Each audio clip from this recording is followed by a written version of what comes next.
Yep.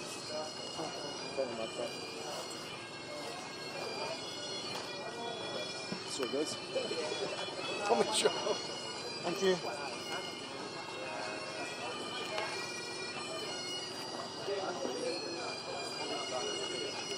Okay, it's over here again.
Looks like a big march, people. Folks still coming in.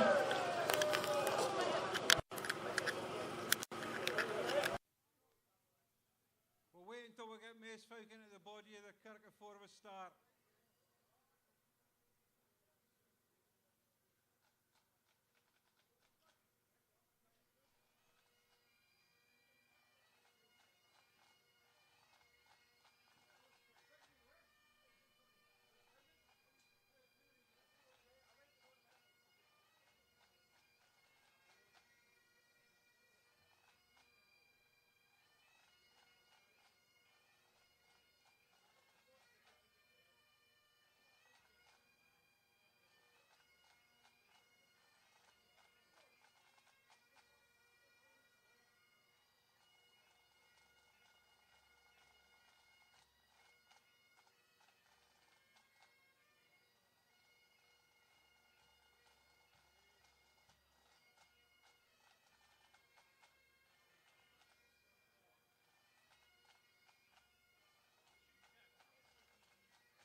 Great stuff for Sauchiehall. We're going to get another in.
Yeah, right behind you. It's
yeah.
I know.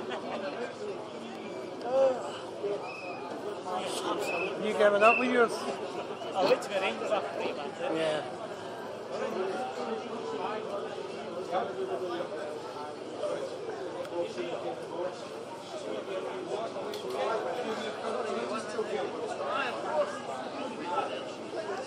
We're just going to wait for another 5 minutes, folks. The march is still coming in.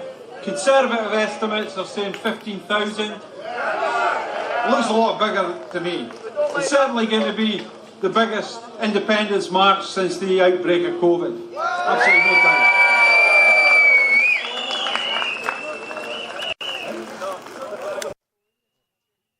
By the way, I've got a phone here with a saltire cover.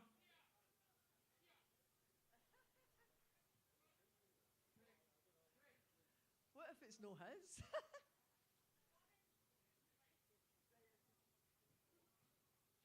All right, folks, I'd just like to welcome you all to Glasgow Green, but we're going to wait another 5 minutes because, as I say, the march is still coming in.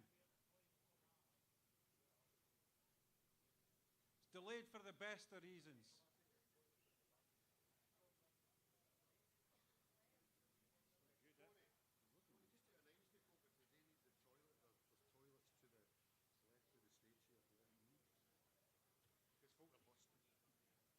If people are needing a toilet before the speeches start, there's actually toilets to the left of the stage, to my left.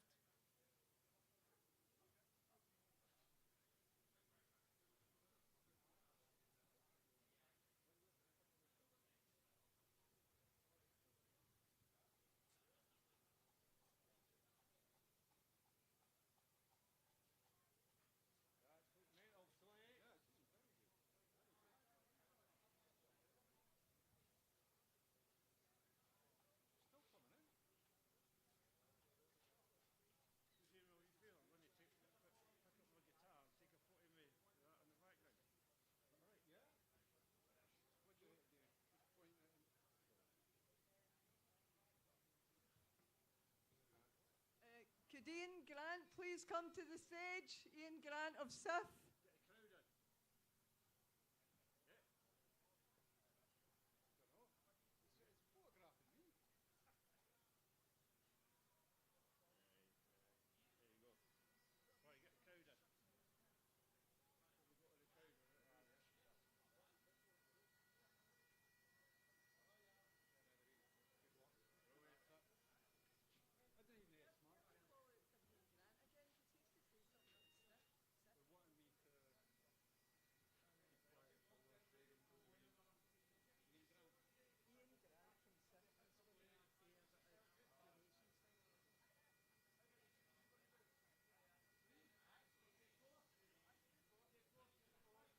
Can Ian Grant come to the stage, please?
There, I'd just like to introduce Ian Grant from the Scottish Independence Foundation. He just wants to make a short statement. Hello. I promise you I'm not going to make a speech, and I'm only going to take about 30 seconds to 60 seconds. But I'm from the Scottish Independence Foundation, and we support this march and much else besides in Scotland. But you know, you can imagine, you may think a march doesn't cost anything, but you think of the staging, you think of the PA system, you've got to pay for loos, which are expensive, and now what happens is that we supply the cash for the marches. Plus, as I say, we give to Believe in Scotland, we give to Commonweal, and lots of other groups as well. Now, many of you here are probably, or a few of you are probably subscribers to SIF, but if you're not, you can come over to our wee stall in the corner there beside the food stall and perhaps sign up or give us a wee bit of cash. Now, I think that's basically all I've got to say, but if we're going to compete with the unionists, we've got to dig in our pockets a wee bit and keep this and get amazing events like this today. I mean, they're still coming in. You can see them still coming into the park.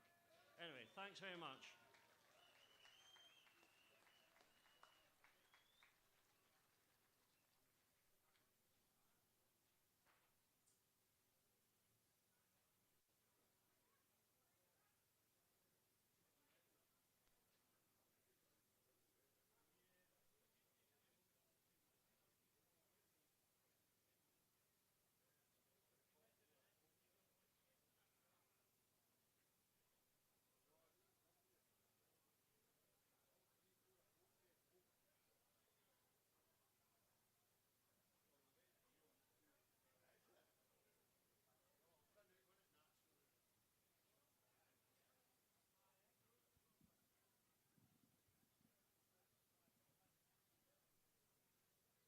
I think the estimate on the size of the march is actually going up by the minute. It's still coming in. Certainly 20,000.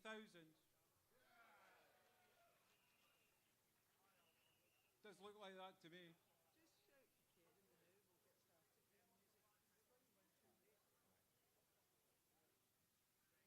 Could Kevin Gore come to the stage? The march is still coming in, so I think what we should do is get the ball rolling with a bit of music. And we've got Kevin Gore, an international performing star and a staunch indie activist and singer. He's basically back from Prague, where he was starring along with Bobby Nicholson at the Prague Fringe Festival. And he's basically a performance star from Prague to Prestonfield. So without further ado, I'll introduce the Scottish indie movement's very own Kevin Gore.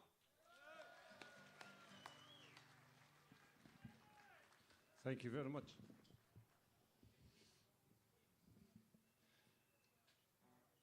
So who said that the independence movement was dead, eh? All these right-wing commentators.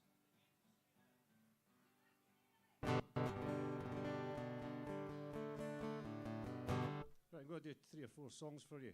First of all, I'm going to do a song about a friend of mine. A huge loss to Edinburgh. He passed away last month. And he put Scotland on the flag back in the 70s. He used to fight all over the world. And he used to wear the Buchanan tartan shorts. Same tartan as this. It was a huge loss to the Leith community and to Edinburgh. A man called Ken Buchanan. So I wrote this song. How are you? I wrote this song to go towards getting a statue made for the great man. And thankfully, just before he passed away, he was at the unveiling of the statue, which all the proceeds came from the Edinburgh community and far and wide. And this song went towards the charity to help raise money. All the proceeds went to help raise money for the statue for the great man. It's called The Edinburgh Man, Ken Buchanan.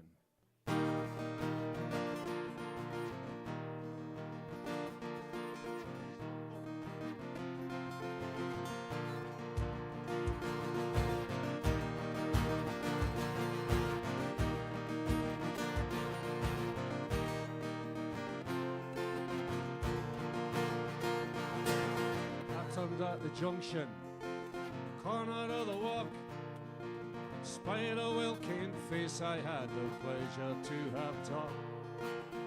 Said to my youngest son, I'll tell you who that is. He's the greatest Scottish fighter said has ever lived. From the backyards of the prefabs to the playgrounds of his school, he backed down to no one, always kept at rule. noble art of boxing then became his game. Spartan with a lion heart, a legend he became, and his name is King Buchanan. Edinburgh man, undisputed.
How you doing? Very well.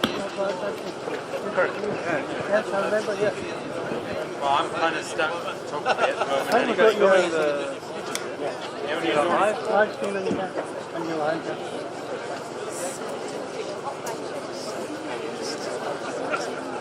I haven't seen a better Very good.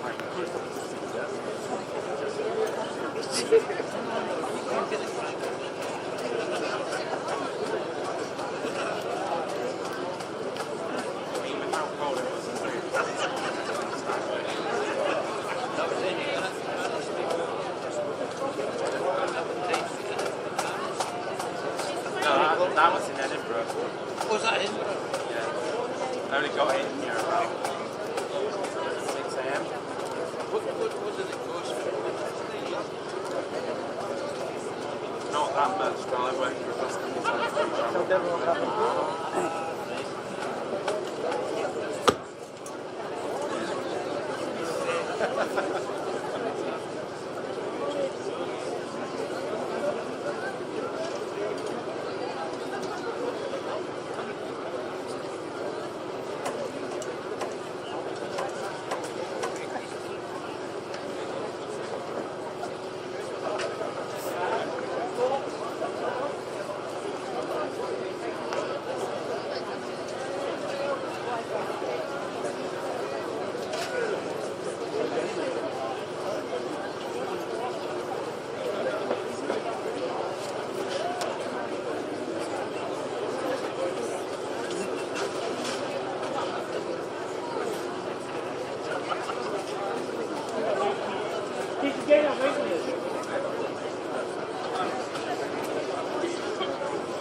Yeah,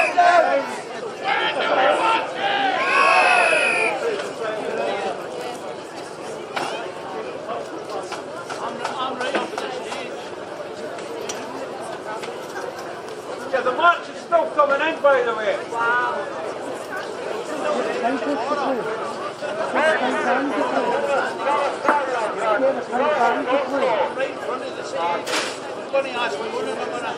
So, Albert,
Hello. Gone and yapping, I'm like, actually still better move. What's that?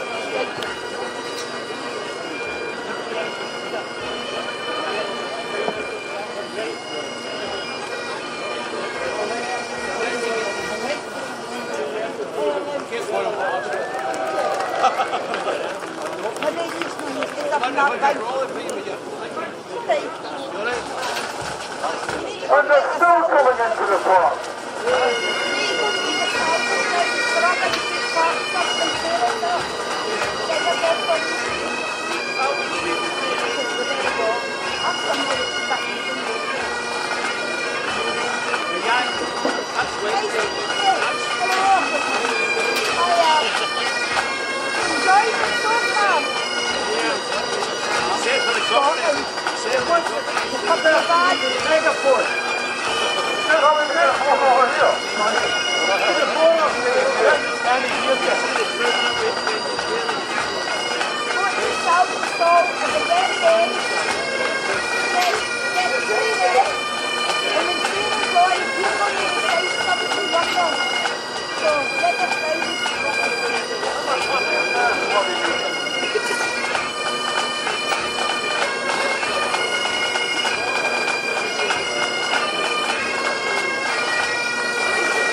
trolley.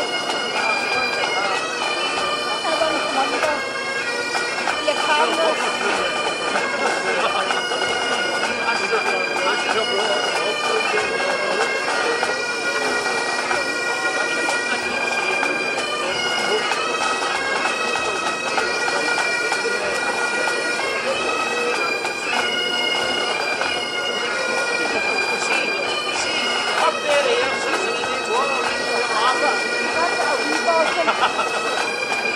Although it's so there's a fella in the area.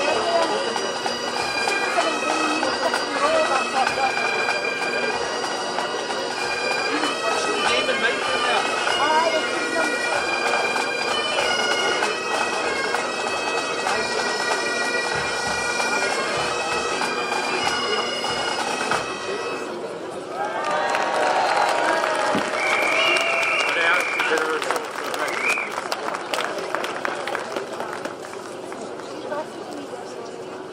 I was just saying, are they actually going to try and sing some background on the stage?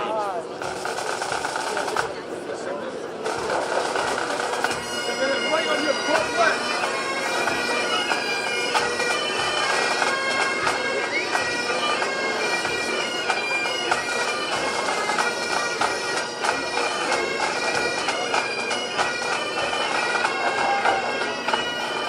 Mark is still coming in, by the way.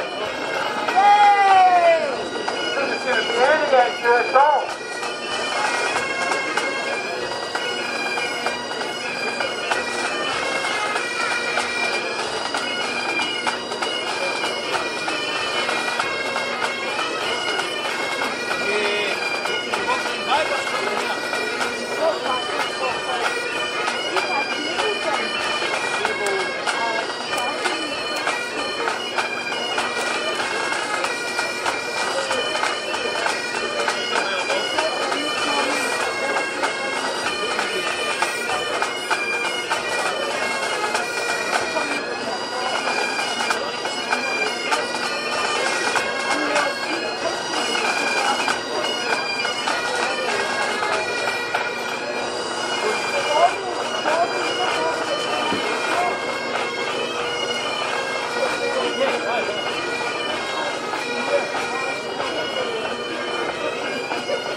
The march seems to be coming to an end now. I mean, I'm an Arthur supporter, so any crowds above 2,000 I have a bit of difficulty in estimating. True. But certainly it's got to be 20,000 plus.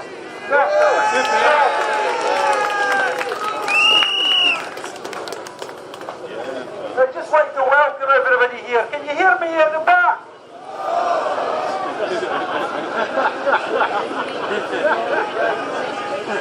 I don't need it anymore, so I think we have to go. Thank you for that. Well, I'll do the best I can. I've never been caught quiet in my life, but I'm not quite that loud. But again, a typical Glasgow day, the rain's coming down.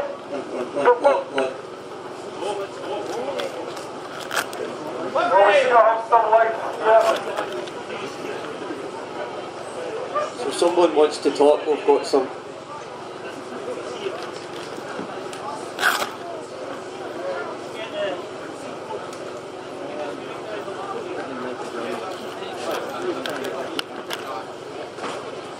Well, I'd just like to welcome everybody here. Can you hear me at the back now? I'll do it there. Halfway there.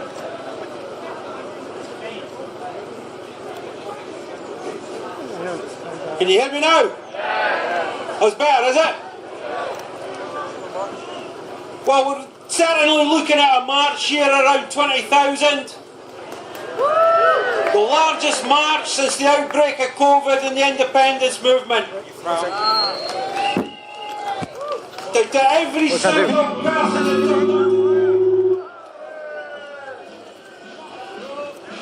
We disconnected everyone. Yeah.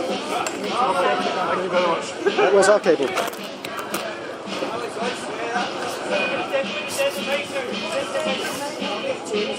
PA's gone down. Huh? PA's down. You told Kevin? I was trying to get your attention because Alex is in. Can you hear me at the back now? We're back on! The unionist royalist gremlins cannot stop us! We are a force and we are back with a vengeance! Are you indoor, internal or external? You think internal?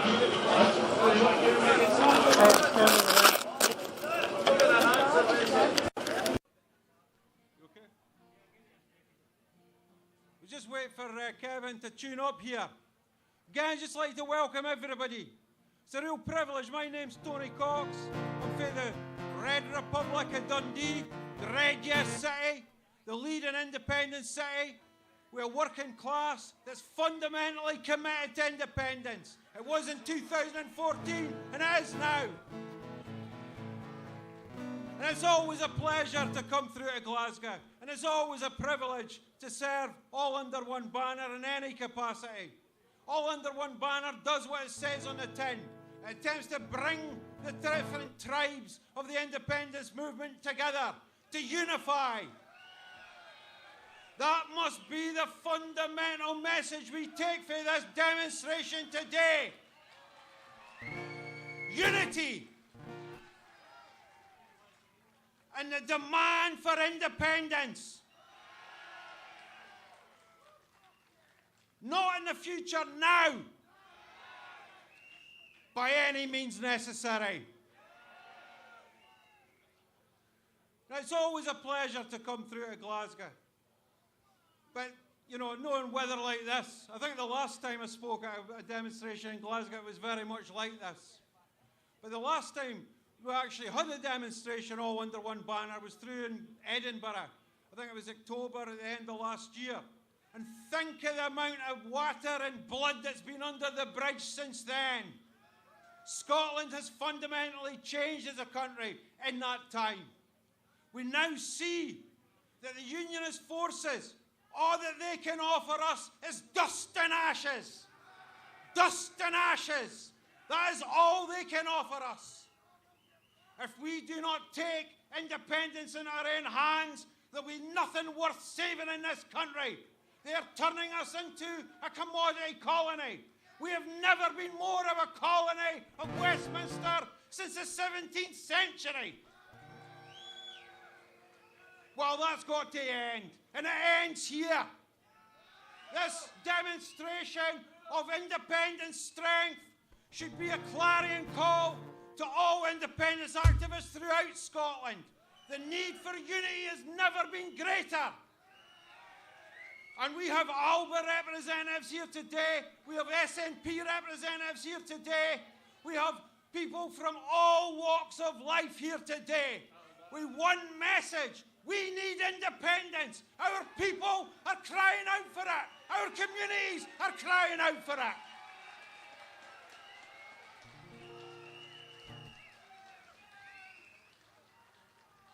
And let's get this straight. The independence that we want is a fairer Scotland. It's not just a question of putting a salt tire above Holyrood. It's a question of actually changing Scotland, to use the riches of Scotland to enable the people of Scotland to realise their genius. We were the country that gifted the world the Scottish Enlightenment, and now they say that we can't even run our own affairs. We are being gaslit. We are being gaslit with the mother of all historical gaslighting.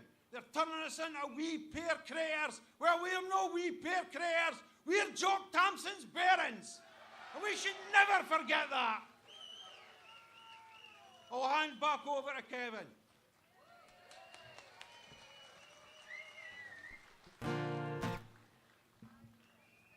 Feels like I was here about half an hour ago. There's a song called Independence Day.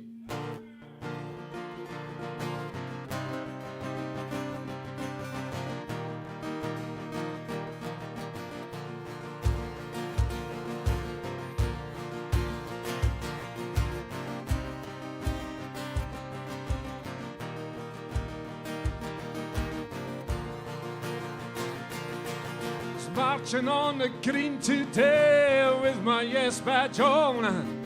Stranger, he approached me to tell me I was wrong. Said I was a dreamer, well, I let him have his say. Say yes, my friend, I'm dreaming of an Independence Day. Bruno. Independence Day, Independence Day. Yes, my friend, I'm dreaming of an Independence Day. When that day it comes around, comes it will for sure. We will have a country where all can be assured. A nation of equality, fairness and respect. And the government we vote for is the government we get on Independence Day. Independence Day. Yes, my friend, I'm dreaming of an Independence Day. Now, I'm not anti-English, I'm not the Irish or the Welsh. I'm just dreaming of a country that distributes its wealth. Downtrodden people have opportunity. Break the chains and free themselves from the traps of poverty on Independence Day. Independence Day. Yes, my friend, I'm dreaming of an Independence Day. And I know I'm fortunate. I know well off I am compared to those in Syria or in the Palestine. Dreaming of a country one day we'll be free to determine our own future and a people's destiny on Independence Day. Independence Day. Yes, my friend, I'm dreaming of an Independence Day.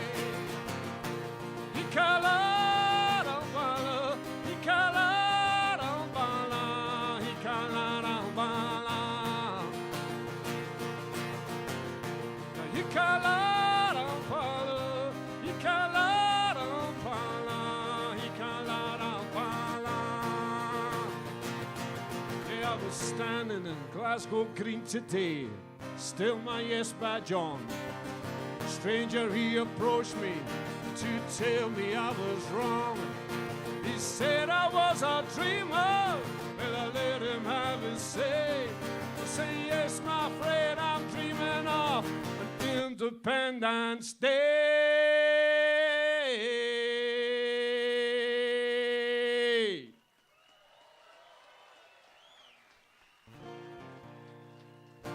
Thank you very much. Now, back in 2014, the day after the referendum, there's a couple of very, very brave young women who stood in Mandela Square, Freedom Square as we call it, and a fascist horde turned up, very violent, and they were kicking and punching and spitting on everyone in that square who had a Saltire flag. These young women refused to move. A couple of young women called the Johnson sisters. So a wee song about them in their honour. A song called the Johnson sisters.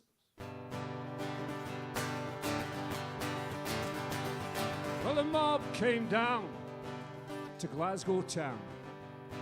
Mandela, Freedom Square. Well, a fascist chants and racist rants. Hatred was in the air. Well, the old John Bull, the divide and rule, had primed that mob with hate. With their ignorance and indifference, they were sure to take the bait. But bold and steadfast against the violent mass, the Johnson sisters stood and held aloft the St. Andrew's cross, a flag of nationhood. They did not flinch nor give an inch.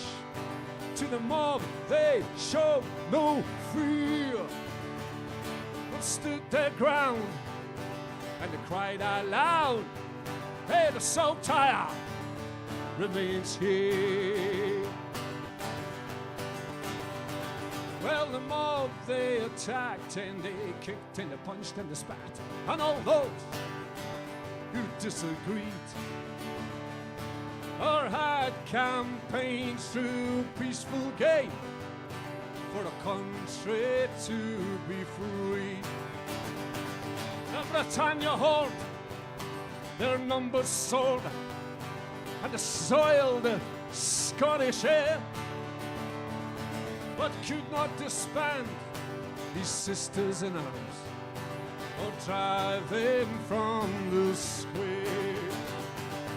For bold and steadfast against the violent mass, Johnson sisters stood, held aloft the St. Andrew's cross, the flag of nationhood. Well, it took the police to intervene and march those girls away and imprisoned them in the jail that night for what crime they would not say. Sarah and Sophie Johnson, remember those sisters' names, for they represent a future. Keep the fire aflame. They're the fire of fascist bigots who represent the past and cling to a dying union for whom the dice is cast. For bold and steadfast against the violent mass, Johnson sisters stood, held aloft the St. Andrew's cross, with a flag of nationhood. They did not flinch nor give an inch. To the mob they showed no fear, but they stood their ground and they cried out loud, hey, the Saltire remains here. Yeah, the Saltire remains here. Yeah, the Saltire remains here.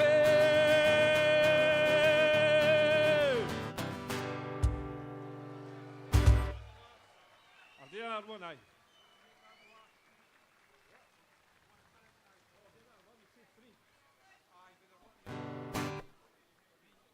Right, folks, thanks very much for having me, and sorry about the rain and all that. Hey, take care, all the best. Thank you. I want to cut that a wee bit short, which is a pity, because it's always a pleasure to listen to Kevin. but, you know, the elements are with us. And without further ado, I'd like to actually introduce our first speaker of today. She needs no introduction for me, and you know, here to hear me. So I'm going to introduce Ash Regan, a bonny fechter who came very, very close to becoming the leader of the SNP.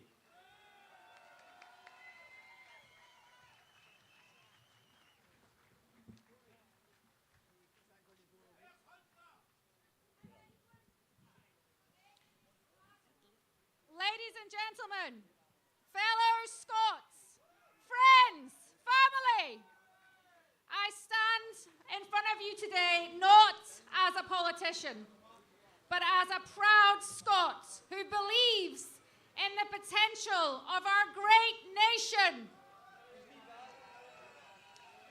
As we gather in Glasgow today in this good Scottish weather, our unwavering belief in the necessity of Scottish independence unites us all.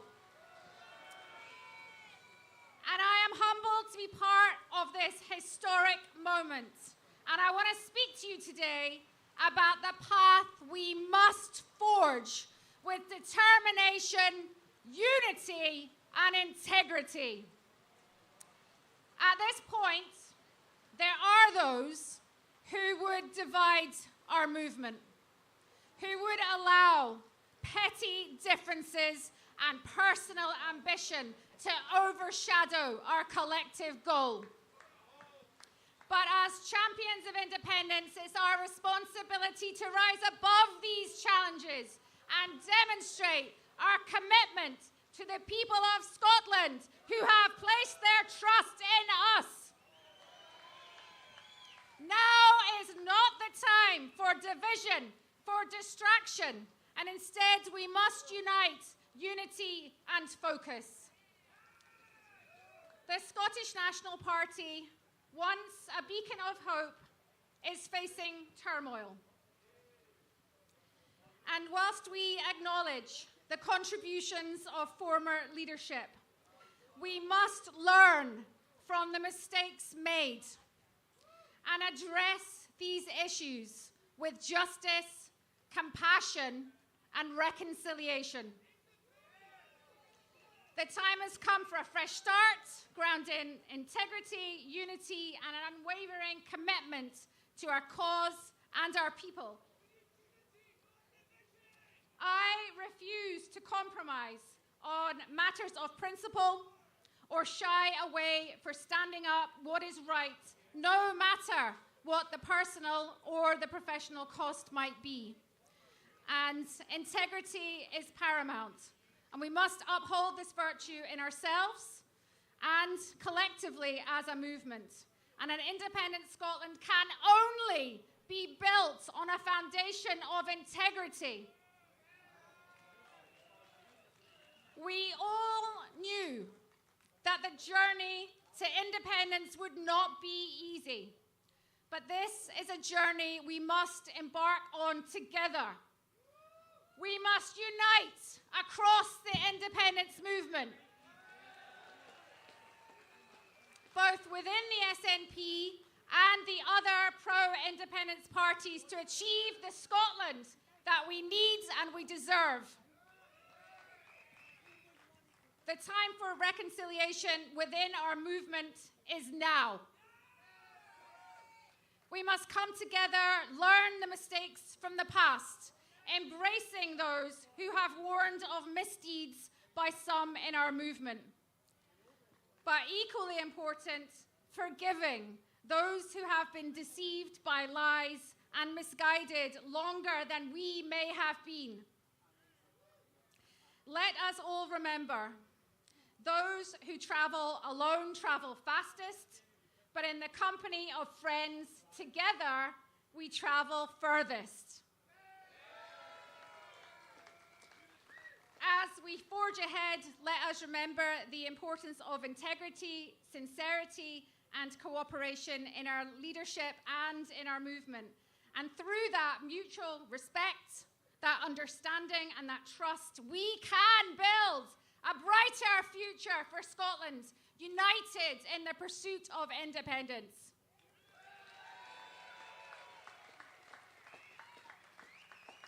And by doing that, we will strengthen this movement. We will recommit to our shared goals.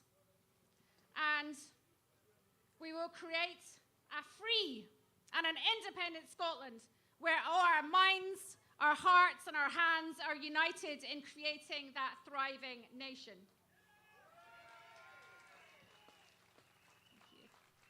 We will be the newest, oldest country in the world. And the world will rejoice in welcoming us back to national statehood. And in the words of our national poet, Robbie Burns, now's the day and now is the hour. Let this be the turning point in our journey to independence. A new dawn for Scotland, where unity, integrity, and determination guide our path to a brighter future. Thank you.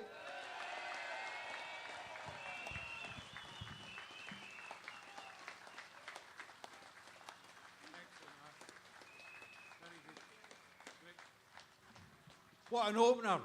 We've got some great speakers, so I don't know what in the hang about here. But before I actually introduce the next speaker, I'd like to ask if anybody is actually going back to Bathgate. There's an old boy that's in a bad way. He's needing a lift at the end of the demo. And if anybody can actually give him a lift, see the stewards behind the stage. There's a wee tent behind the stage. Now, I'll go straight on to the next speaker. She needs no introduction for me.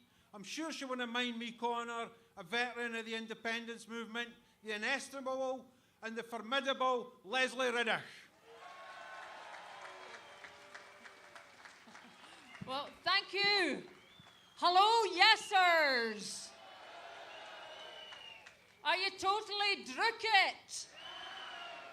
It could be worse. You could be watching the telly. And that comes for Christian there. There are worse things to be doing with your time today, much worse things than being here. Where are we? Glasgow is the largest city in, and Scotland is the country that gets you walking through the rain like this. It's also home. Who here comes from this country? Who here had the misfortune to be born in Wolverhampton? But it's still home. Who here is from an EU country, Ukraine, a country beyond Scotland that has made this country home? And if you are, you know that you're welcome, because that's how we hang. Now this all matters because we're here today to celebrate the return of independence to the streets. We're here today to say that we have a shape as a set of people, and it is a social democracy. We are stuck in a conservative state, and we can't thrive like this because that's not who we are. And who we are is also not connected to any of the hangers-on, the snobbery, the elitism, the capture of our land, the dukes, the barons, the lords, the ladies, the corrupt House of Lords, the largest unelected assembly outside China. That is not who we are. And who we are is actually very similar to who our neighbours are. A wee quiz for you. In the 27 countries of the EU, how many of them have a big fancy coronation ceremony like what there will be today? How many? None. None. That is how weird what is happening down the road is. Weird. There are 21 republics of the 27 EU states. That's who we are.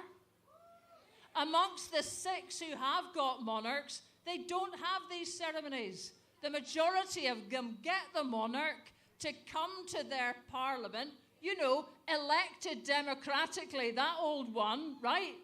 and they swear allegiance to the Parliament. Now, this is why then is Britain so different? Because that's what it has to be. The mystique, the mystery, the braid, the medals, the gongs, the archaic nonsense, the weird hopping on one leg. It's all Britain has. And it's fine. We're not here to provide free entertainment for the rest of the world. It's fine for them to look in and think, wow, this is amazing. We'd have nothing like this in our country. It's like watching upstairs, downstairs. The point is, they don't have to live in it. We do. And we're not having it. It's not who we are. Now, there's another wee thing about this, about the weirdness. You might look around the world and see that there are still 15 Commonwealth realms that have the king or the queen as their head of state. Why is that? Because they spent Barbados, 2021, declared itself a republic. Yes. How long did it take Barbados, tiny a Barbados, to unweave the constitutional network that British officials had placed within their written constitution when they were allowed to be free in 1966? It took them 40 years. That is how thick the constitutional mesh is, and that is what's keeping these guys with kings and queens as their head of state from a distant country like here. So the next country to go will be Jamaica. They'll go in 2025. But what have they got in their constitution? The British placed a requirement that they need a 2/3 vote to be able to abolish the monarchy. So let's just say they're cute, right? We're not the only people who are finding it extremely hard to have a straightforward expression of our democratic will. But they will do it. And after them, the tiny Bahamas. So things are on the move. The world's on the move. This kind of cravenness, this doffing your cap,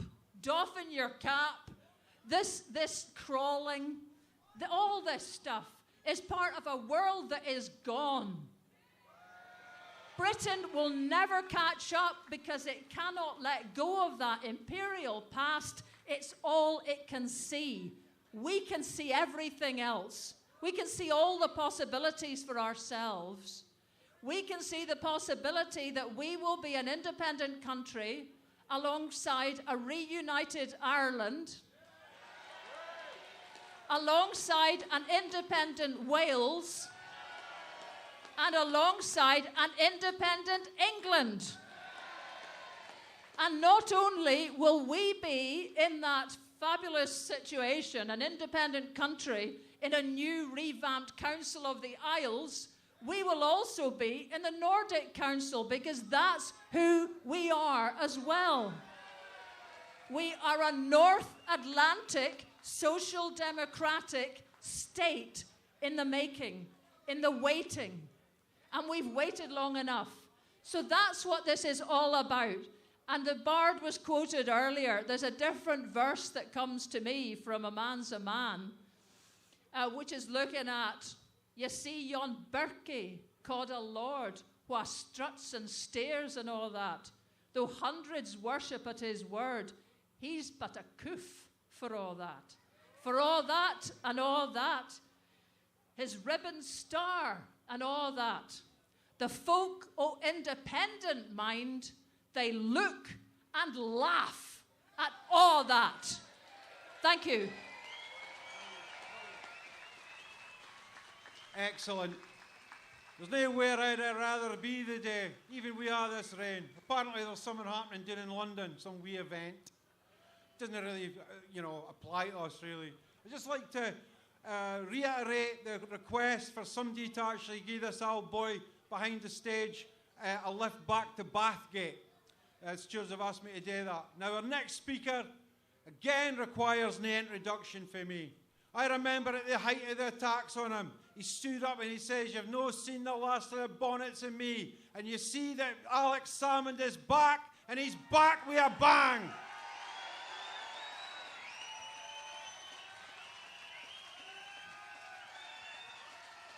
Well, friends, I'm gonna start with a test of loyalty. Who here would rather be undercover in Westminster Abbey? Who here would rather be in the rain in Glasgow Green? Well, that's settled then. It is, of course, a tale of two cities, is it not? In London, the subjects are required to swear an oath of allegiance to the crown. In Scotland, in Glasgow, the citizens choose to swear an oath of loyalty to Scotland. It's said that understand that the homage of the people is now to be said silently, which will stop people having to swear at their television sets. Well, in Glasgow, our declaration for Scotland will be loud and proud. Now, countries can move backwards and they can move forwards. In medieval Scotland, the king had to take an oath of allegiance to the people, to the community of the realm. In 21st century England, they think the people should take an oath of allegiance to the king. That's the country moving backwards. But Scotland from 1997 was moving forwards. We established our parliament. We established social change for the better. We made progress towards independence. But that, fellow citizens, has come to a halt. We're now in a situation where qualified Scots can't get in to university, where our proud universal health service has people going overseas to pay because they can't wait and suffer in pain, where in the energy capital of Europe, folk can't afford to turn on their heating. That is the reality of Scotland today. And on the constitutional question, it's turned from being now is not the time to a polite no to get stuffed. That's the reality of Scotland today. And therefore, what is to be done? Well, look around. Look around you now. Look at the march we've seen had. The greatest march in Scotland since COVID. One of the greatest marches in Scotland ever. The strongest political force in Scotland is the national movement. In ancient times, the city of Sparta had no walls. It didn't need them. The people were the walls of Sparta. Well, you are the walls of Scotland.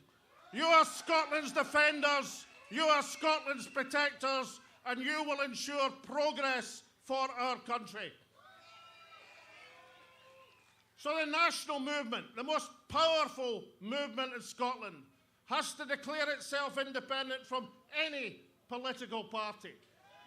It has to do the thinking. It has to do the preparation, the policy work, the international lobbying, the activism that we see today. And it's got to prepare ourselves and the people for a world where we approach our objective, where it'll take dedicated democratic action to wrest our independence from Westminster. And that national movement has to require something of political parties. Next year at the general election, the political parties who believe in independence should stand all under one banner. With a single first paragraph in every manifesto, which says we are seeking a mandate to negotiate independence for Scotland.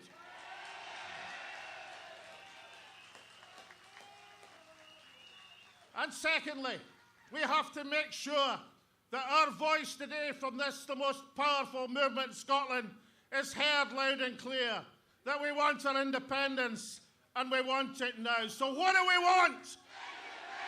When do we want it?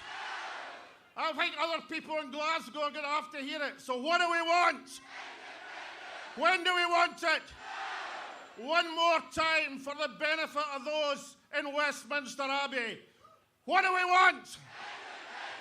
When do we want it?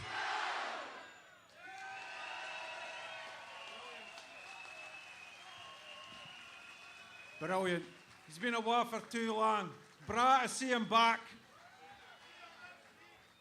Now we're going to hear a wee short musical interlude now, and you got in for a rare treat. We've got some great speakers coming up, so I hope you hang on. We've got Joanne Cherry, a Bonnie Fechter, if ever there was one for the independence movement, and we've got Craig Murray, and we owe a debt of gratitude to Craig Murray for the work that he has done. But before we get there, we've got the Kymatics, who are a folk roots band for Aberdeen. Now, I'd never heard of them before, so I Googled them and listened to them last night, and I'm telling you, you're in for a right treat. And I was listening to their sound check. They are very, very good. I was asking the lead singer there if Kymatics, if the word Kai's got anything to do with coos. But apparently it's no, and I thought, well, that's probably just as well, because if it was Aberdeen, it should have been really about sheep. But anyway, I'll hand over to the Kymatics. You're in for a real treat here, folks.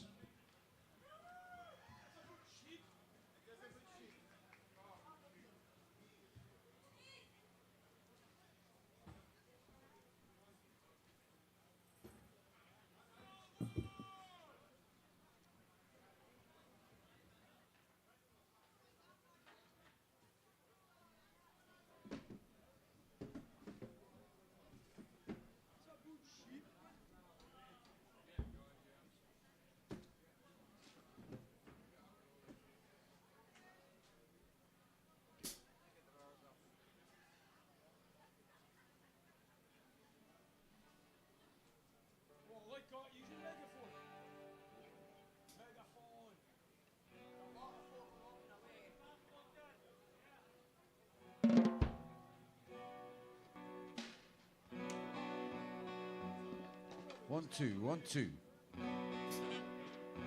1, 2. Hello, Scotland! I didn't hear you. Hello, Scotland!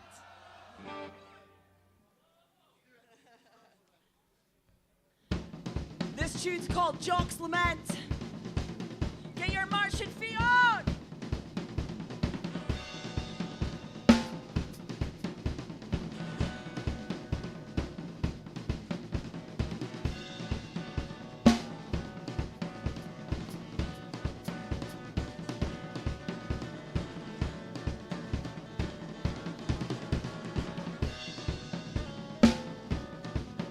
Watch the sun come down upon a warm, still night. Then with no alarm, then with no invite, we heard the sound of feet, and there was no retreat, no, not tonight.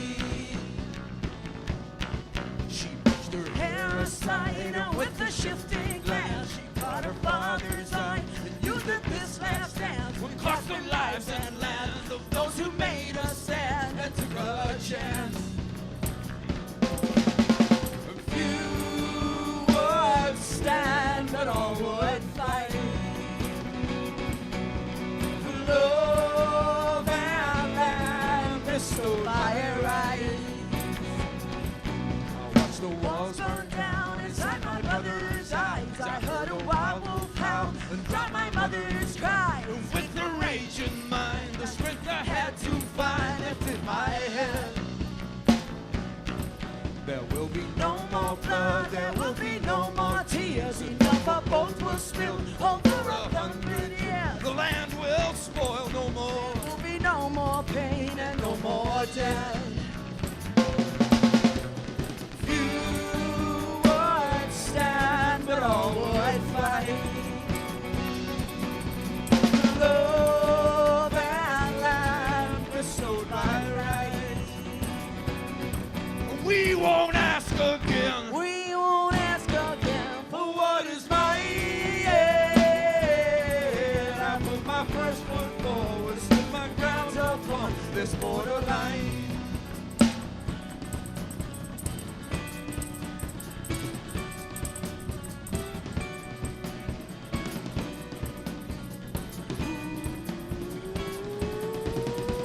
Cha!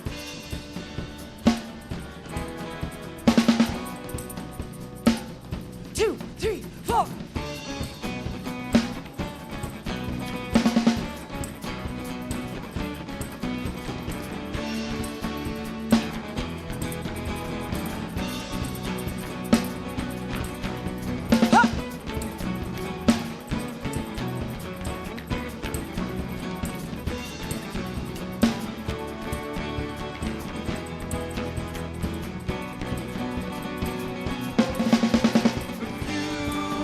Would stand, but all would fight for love and land restored by rights.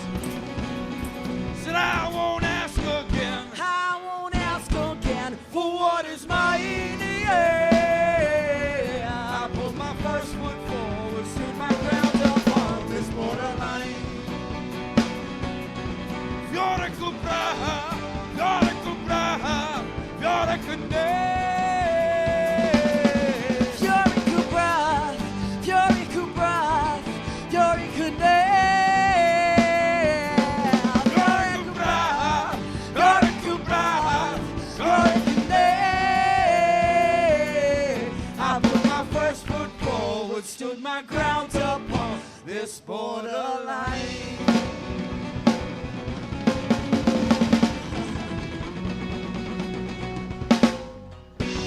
Thank you!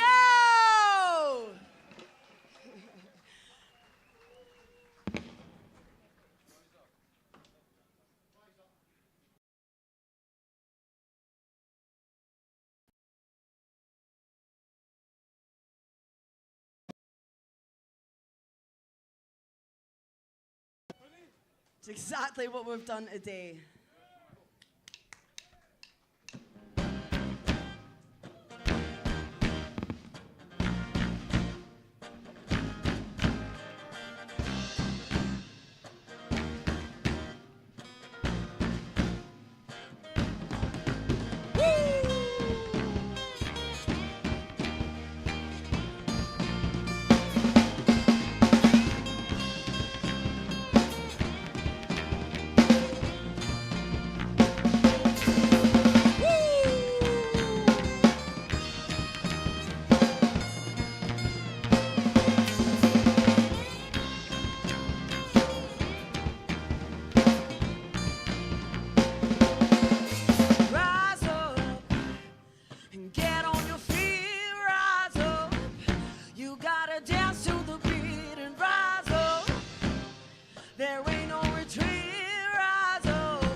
From the wind and the snow, rise up.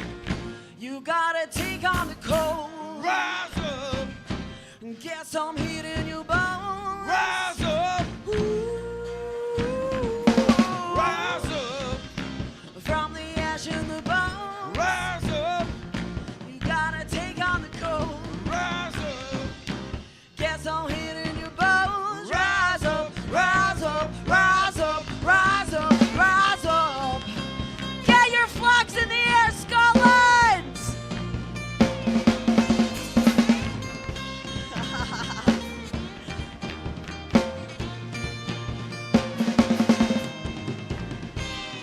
Get up!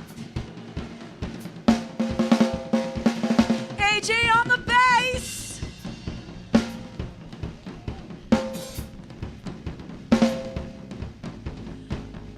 My husband Johnny on this guitar here.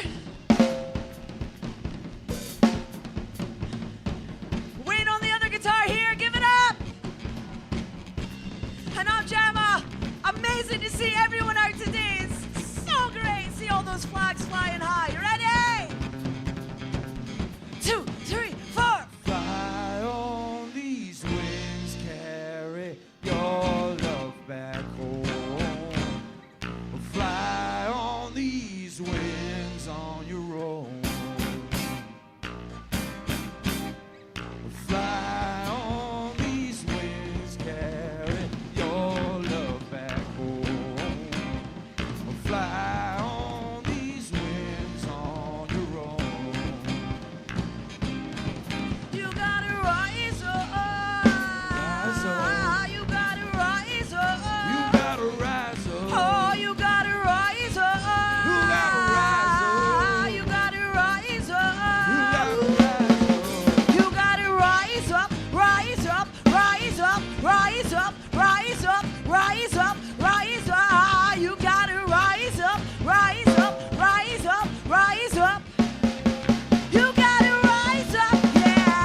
Thanks for staying out in the rain, folks.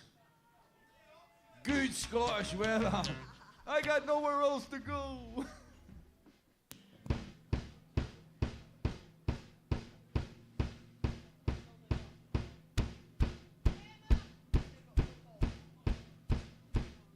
We've lost some vocals here. So come on, just keep it going. Stomp your feet, it keeps you warmer. Unless you're in a puddle.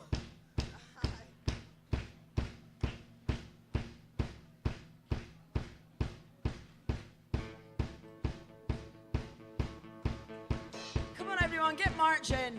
Keep warm.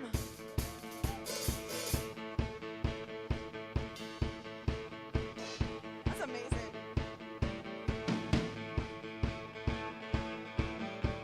I'm going to get a photo of you all, so can you all get your flags in the air?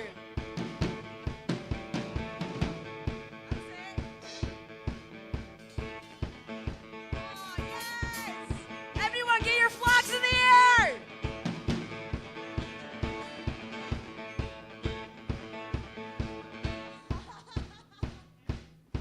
Flags up. That's amazing.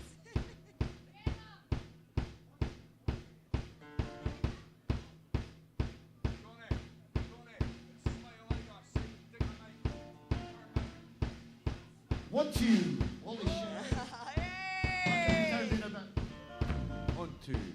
There we go.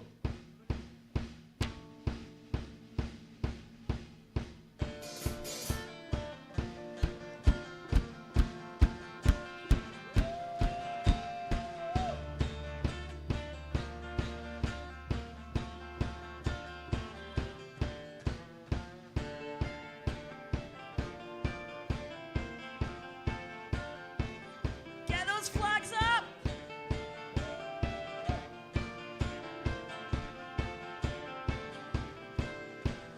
Time's all we've got, but it's running out, my friend. I'll stay with you forever if you just hold out your hands. I'll take you on a journey to a faraway place where our love will be eternal.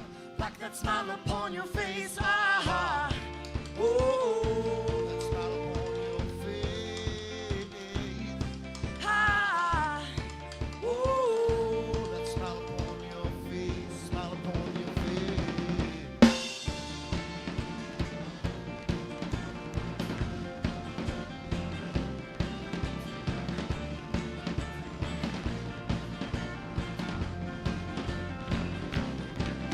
I will live a life of fortune. There'll be nothing in our way. Create a life for memories. We'll take it day by day. Beauty lies within our souls. Choose to set it free. To love and laugh together. That's home to me. Ah, Oh, ah, that's home to me. That's home to me. ah. Oh, ah, that's home to me. Ah, that's home to me.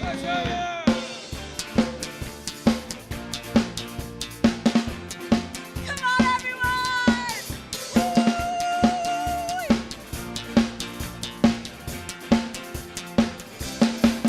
Never ever runs too deep. Take a breath. Hold on to it. Never mind the past and speed. Move ahead, get over it. Never you're feeling incomplete. Oh, together we'll conquer it. With our feet on the earth, stars in our hands, love in our soul will resonate to the end. With our feet on the earth, stars in our hands, love in our soul will resonate to the end of time.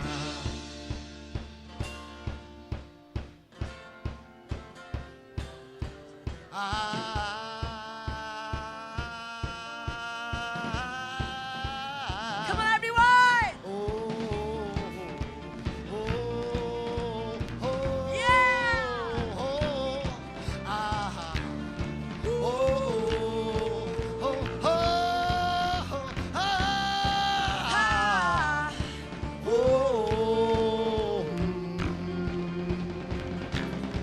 And if the river runs too deep,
Thank you, folks. Yeah!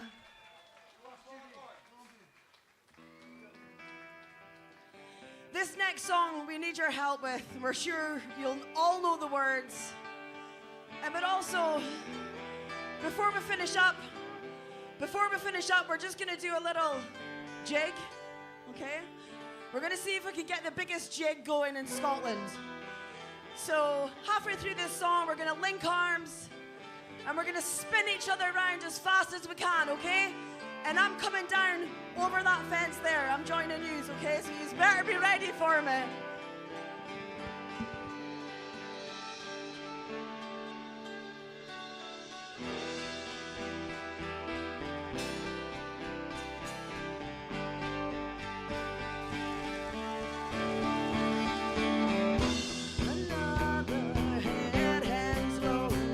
Child is slowly taken, and the violence causes silence. Who are we mistaken? It's the same old thing, say it's 1916. In your head, they are crying with their tanks and their bombs and their guns and their guns. In your head, they are crying.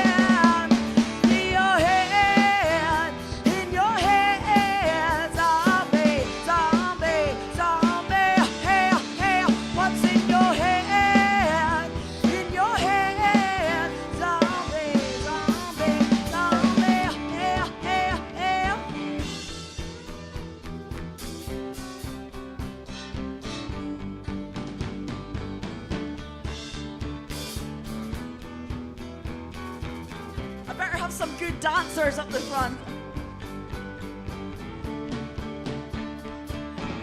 Another mother's breaking, heart is taken over.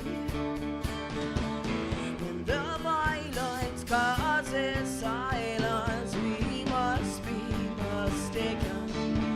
It's the same old thing, say it's 1916. In your head, they are crying with their tanks and their bombs and their guns and their guns. In your head, they are crying. In your head, zombie, zombie, zombie. What's in your head? In your head, zombie, zombie, zombie. Oh.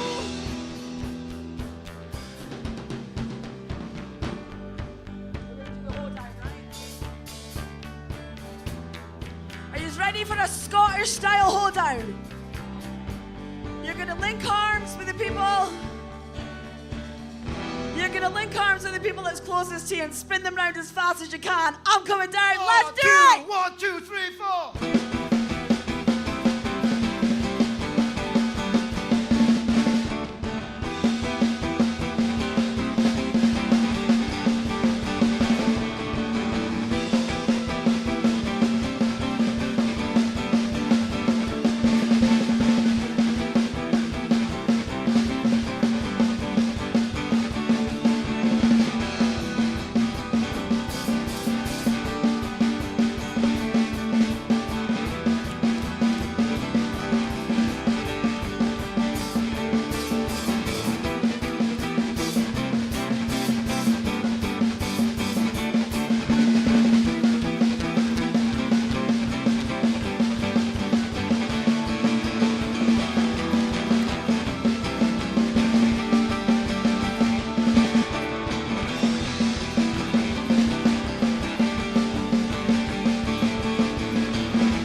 Tell you they were good.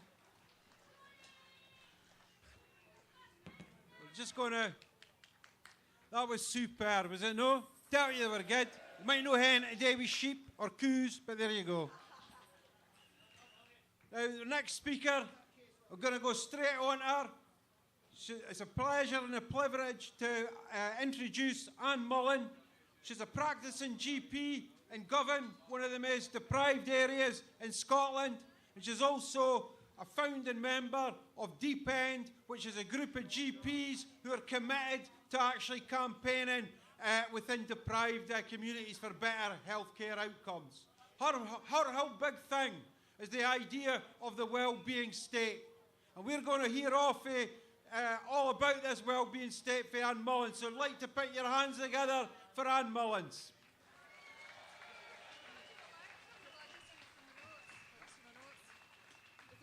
Can you hear me?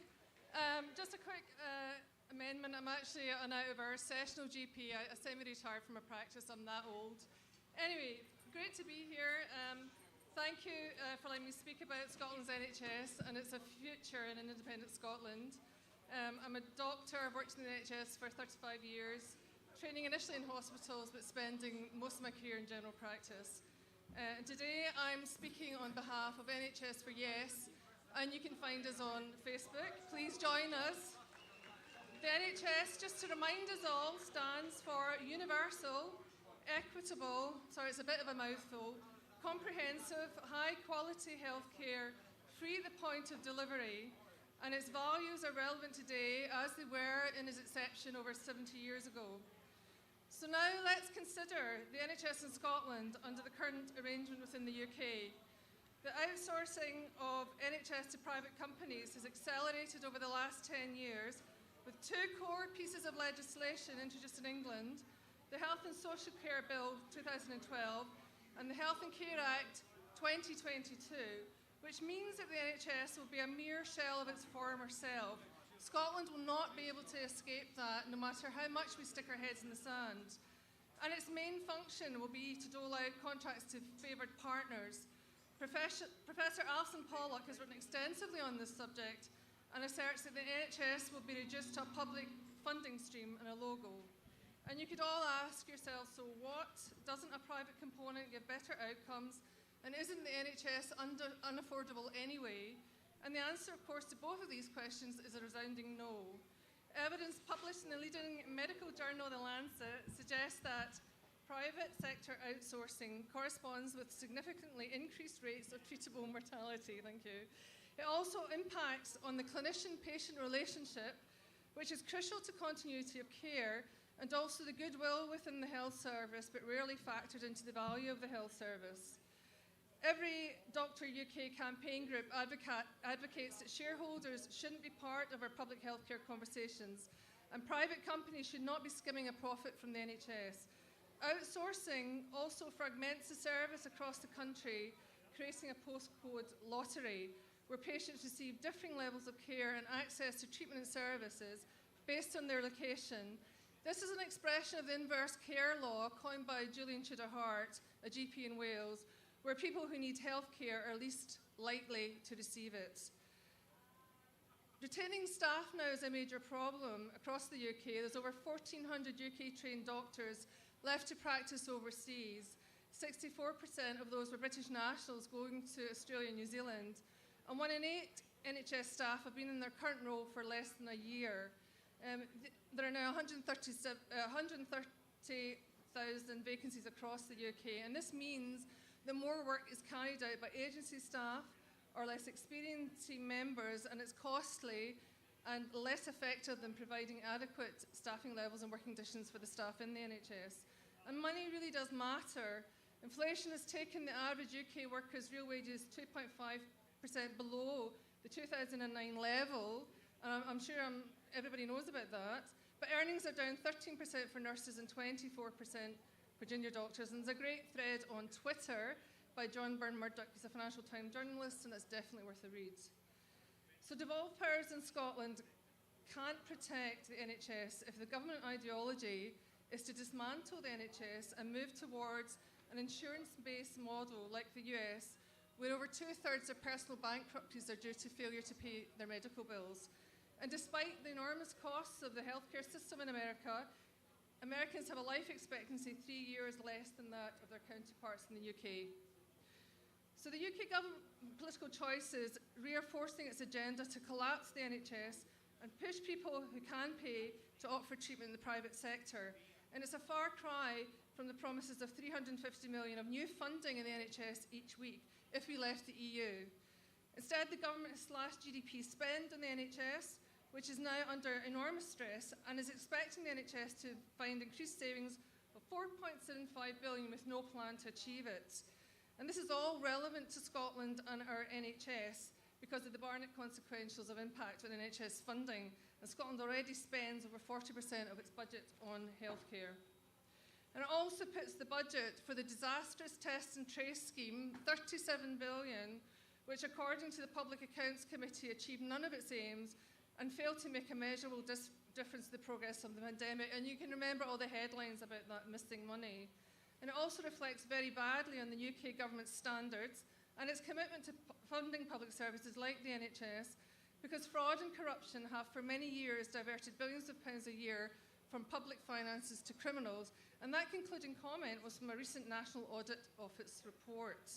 So if the UK government had focused on diverting the money to where it should have been spent, then that 37 billion could well have refunded the NHS across the UK and addressed some of the pay issues that have pushed nurses and junior doctors to strike in England. And junior doctors are now voted to strike in Scotland too. And imagine that slogan on the side of a bus.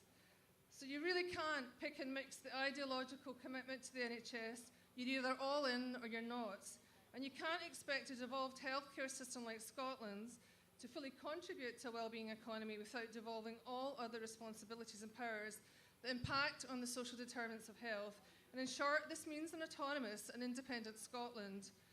As the late, great Jimmy Reid said in his electoral address to Glasgow University over 50 years ago as he became rector, and it still rings true, government by the people, for the people, becomes meaningless unless it includes major economic decision-making by the people, for the people. This is not simply an economic matter. In essence, it is an ethical and moral question, for whoever takes the most important economic decisions in society determines the social priorities of that society. So tonight, when you go home, forget Netflix or sports scene, and I'm sorry, I'm not a football fan, go to YouTube and watch the great NHS heist. There are now many credible sources of information about the NHS sell-off. Every Doctor UK, We Own It, Keeper NHS Public, they're all campaigning groups. Byline Times, The National, iScot magazine are all worth reading. They all have a social media presence. You can all access that information very easily. Despite all of this, the doom and gloom, Tabist, things are better in Scotland, a phrase coined by the financial journalist Paul Lewis, and we really must hold on to that as we move forward.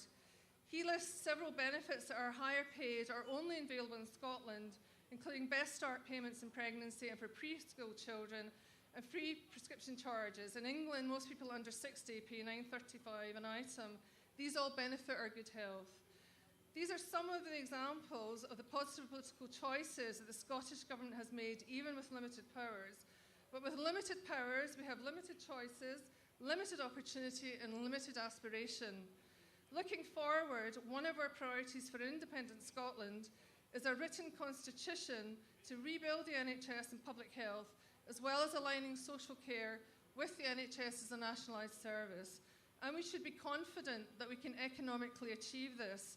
And I'm quoting from an excellent article in May written by Jim Osborne. Taxes are not required for government spending. With their own currency and central bank, government spending decisions are financed by the central bank. So Scotland clearly needs its own currency and its own central bank, which would be an excellent move as we have been conditioned to accept being poorer, as per the comments of the chief economist of the Bank of England, who I'm sure he's talking about the we being poorer, but not the he being poorer. And we're conditioned to believe that the hype about government decisions that are enriching a very few at the expense of the majority is acceptable. Lord Prem Sika in the House of Lords has said that the UK government is certainly aiming higher higher inflation, higher corruption, higher use of food banks, higher rates of child poverty and hungry school children, and UNICEF had to step in recently to feed children, higher numbers of working poor, higher rates of energy security, higher rates of pensioners living in poverty. So just to finish, from the really cool Bob Marley, who said, "You never know how strong you are until being strong is the only choice you have." Scotland's nearing this point. Now is the time for Scotland to be strong and move from a position of learned helplessness. We must choose wisely and write our message. Now is not the time to reverse devolution. Now is the time to rev it up and take Scotland to our logical destination. Autonomy and independence, and our elected politicians to deliver that message. We must fight for the democracy that Scotland deserves. Part of that fight is an NHS in Scotland that is true to its founding principles and a democracy by the people, for the people. Thank you.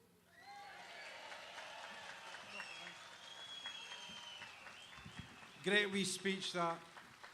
Anne Mullins keeping the tradition of radical Scottish medical professionals alive, well and kicking. The next speaker that we've got today is Mohammed Asif. Mohammed is an Afghan refugee, a political refugee who fled Afghanistan in 2000. He's made his home in Glasgow, and he is actually an activist and director of the Afghan Human Rights Council. I'd like to give a big Glasgow welcome to Mohammed Asif.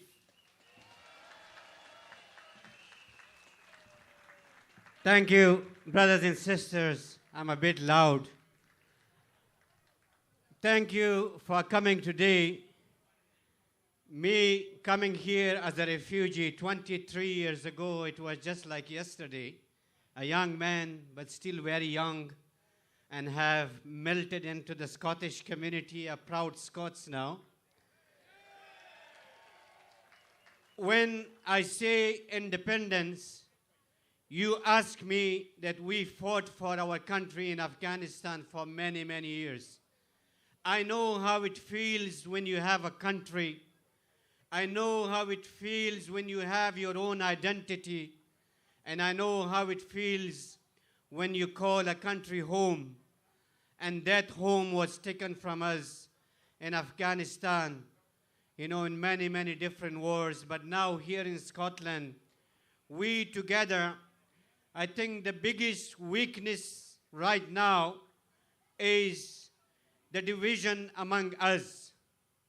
We have to come united if we want to have a future for our children and grandchildren. You will be responsible when your grandchild go to school and read your history. He will blame you or she will blame you that my grandfather did not fight enough for my country. So we have to come together and fight the imperialist policies, the policies that destroyed many, many countries around the world, brothers and sisters. You remember what happened in my country. 21 years of failed war by Britain and America and NATO. And after 23 years, you know, Boris Johnson ran away in the middle of the night, abandoned the people of Afghanistan. Brothers and sisters, when hundreds of thousands of people on the streets of Glasgow in Scotland, I remember in this park when we started, marching against the illegal war in Iraq. And we were saying to the then war criminal, Tony Blair, that the war in Iraq was illegal. When the people of Scotland was telling Tony Blair and Bush that the war in Iraq is illegal and the people of Scotland will not take responsibility in Iraq. But we were told that the Scots don't matter. Brothers and sisters, we need to stay united, to have our future. When again the Brexit, remember, when we were saying, the Scots were saying that we want, you know, to be part of Europe, we were told that you will die of hunger. We will die of hunger, but now we know that the people who destroyed our livelihood our future generation. You know, the cost of living crisis, the energy crisis, the petrol crisis, the mortgage crisis, and it's you and me who are blamed, not the Tories and not in others. And they have created these crises, brothers and sisters. 1 minute, brothers, for the last time. You know, I'm a refugee. And now currently we have a racist regime led by the Tories in this country, brothers and sisters, blaming refugees for their own failure. The failure on mortgage crisis, the cost of living crisis, the energy crisis, and everything is blamed on refugees. We are called the invaders. We are called the invaders. Imagine, I tell you about an invasion when B-52 is, you know, flying on your head, killing your family and your children, you know, displacing millions of people. That is an invasion, brothers and sisters. And when we say that we welcome our brothers and sisters from Ukraine, but now if you're an Afghan and if you're a product of the illegal war, if you're an Iraqi and you're a product of the illegal war, if you're a Libyan or Syrian or Yemeni, when you come to this country, brothers and sisters, you will be detained by the Tories and sent to Rwanda. So my appeal to everyone, brothers and sisters in this country, in this city, please come together. Fight for our future, for our children. On the 21st of May, we are going to protest, you know, in front of a hotel in Erskine, because the far right are protesting every day against the refugees. So I will ask everyone to join us on the 21st of May in Erskine to say no to the Nazi in Scotland. Scotland is a country which is welcoming, which welcomed me, my family, and many, many others. God bless Scotland and long live Scotland. Thank you.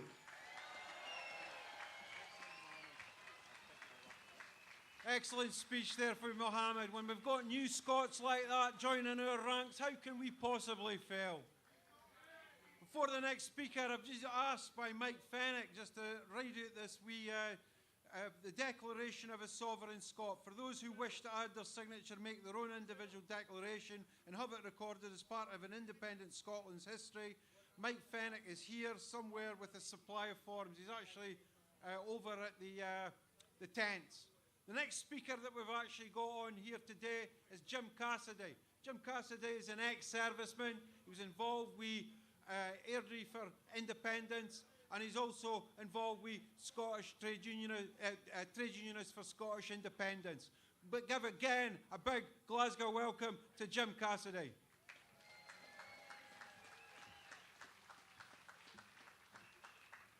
Good afternoon, everybody. I'm so very glad to see so many of you out here, shoulder to shoulder, with each other to show that you stand in support of an independent Scottish Republic. When the first draft, the lineup for the speakers today was posted, I was due to speak after Humza Yousaf, so I thought, no pressure.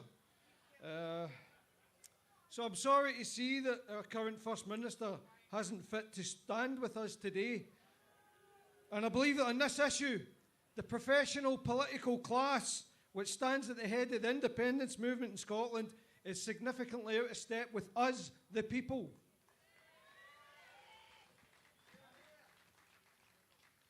Also not with us today are many of my trade union colleagues who are attending the Lothians Trade Union Rally in Edinburgh.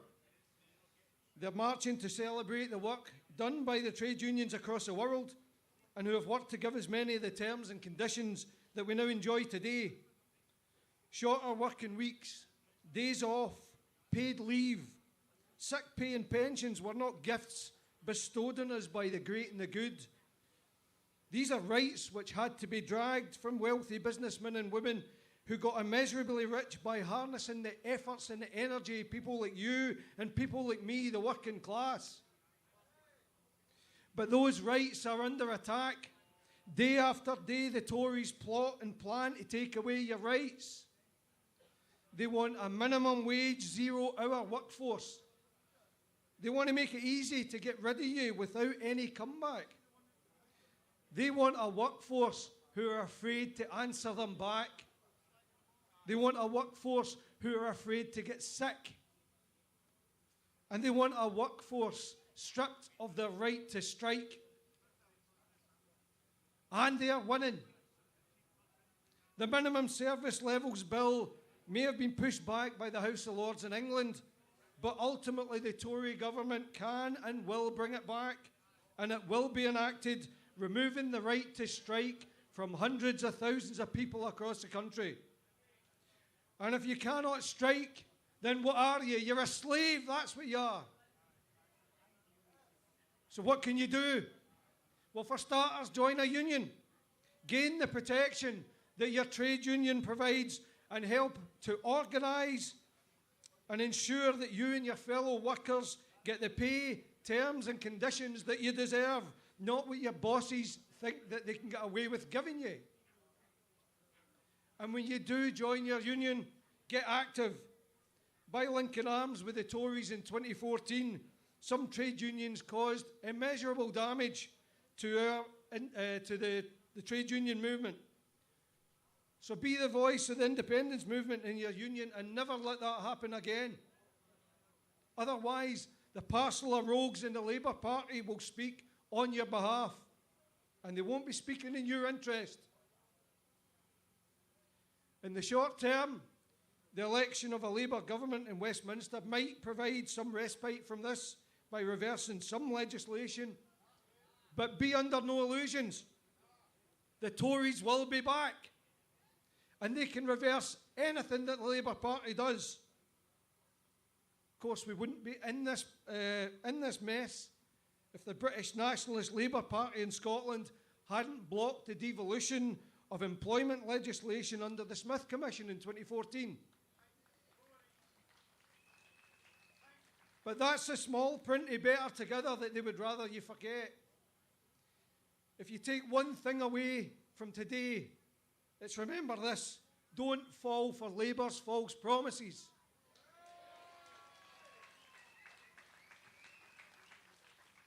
And that short-term answer, by the way, doesn't solve Scotland's problems. And all it does is push it a bit further down the line. Pushes independence down the line. And when the Tories return, and they will, it will be too late. The answer to Scotland's problems will not be found by falling into line with England. It will be found by stepping out into the world ourselves and taking decisions for ourselves and accepting responsibility for the outcomes of those decisions, be they good or bad. And when we do finally take that massive step, we must start off that new chapter in Scottish history by immediately implementing the lessons that we've learned over Scotland's recent past. We must put an end to the professional political class which exists across our Parliament. It is simply unacceptable that we can have professional politicians like Murdo Fraser, who can receive rejection after rejection from the electorate and yet repeatedly end up on the public purse. 2 terms as a list MSP and you should be out the door.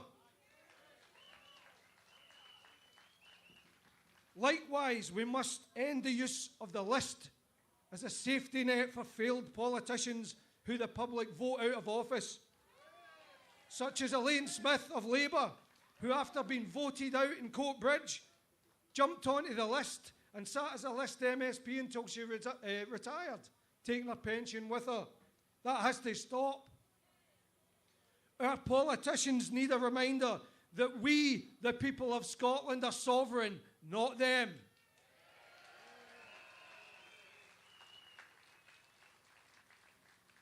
Speaking of sovereigns, we don't need them either. When Betty Windsor died, we were told now is not the time to discuss the future of the monarchy. Well, behind the scenes, the ruling classes were ensuring that there was, as one commentator put it, a seamless transition of power. We live here in the Central Belt where sectarianism is still a massive problem. The R word is a divisive term which sends one side into a froth and rage, another side will cheer and give you a wee wink. It's time we could have a grown-up discussion about republicanism and becoming a republic. There is nothing wrong with being a republic and nothing wrong with being a Republican. The dictionary defines a republic as being a state in which the supreme power is held by the people and their elected representatives, in which is an elected or nominated president rather than a monarch. And in the 21st century, shouldn't we be looking to join the other 159 republics in the world, not the 40-odd monarchies? If there's one thing that we can learn from Betty's brood, it's that their family can be every bit as dysfunctional as the next. They are nothing special, and it's high time we stop treating them as such. So get off your knees, Scotland. Stop doffing your caps and start treating the majesties, the sirs, the lords and the ladies with the contempt that they deserve.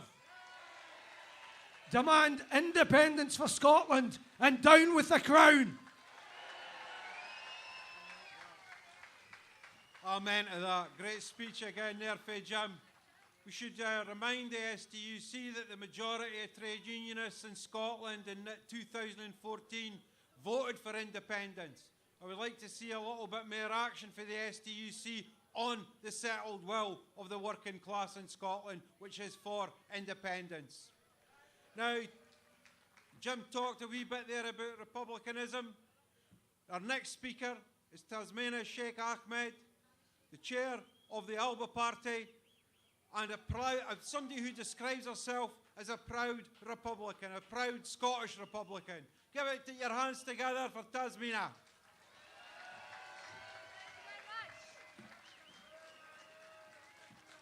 Well, fellow nationalists, you've seen off the rain, so the unionists should be easy for us. Now, I want to start with a complaint, and it's not just about the rain. This is Glasgow, of course. But we are in the historic place of Glasgow Green. And here, the 1820 martyrs rallied the radical movement. The great John Maclean protested against imperialist wars.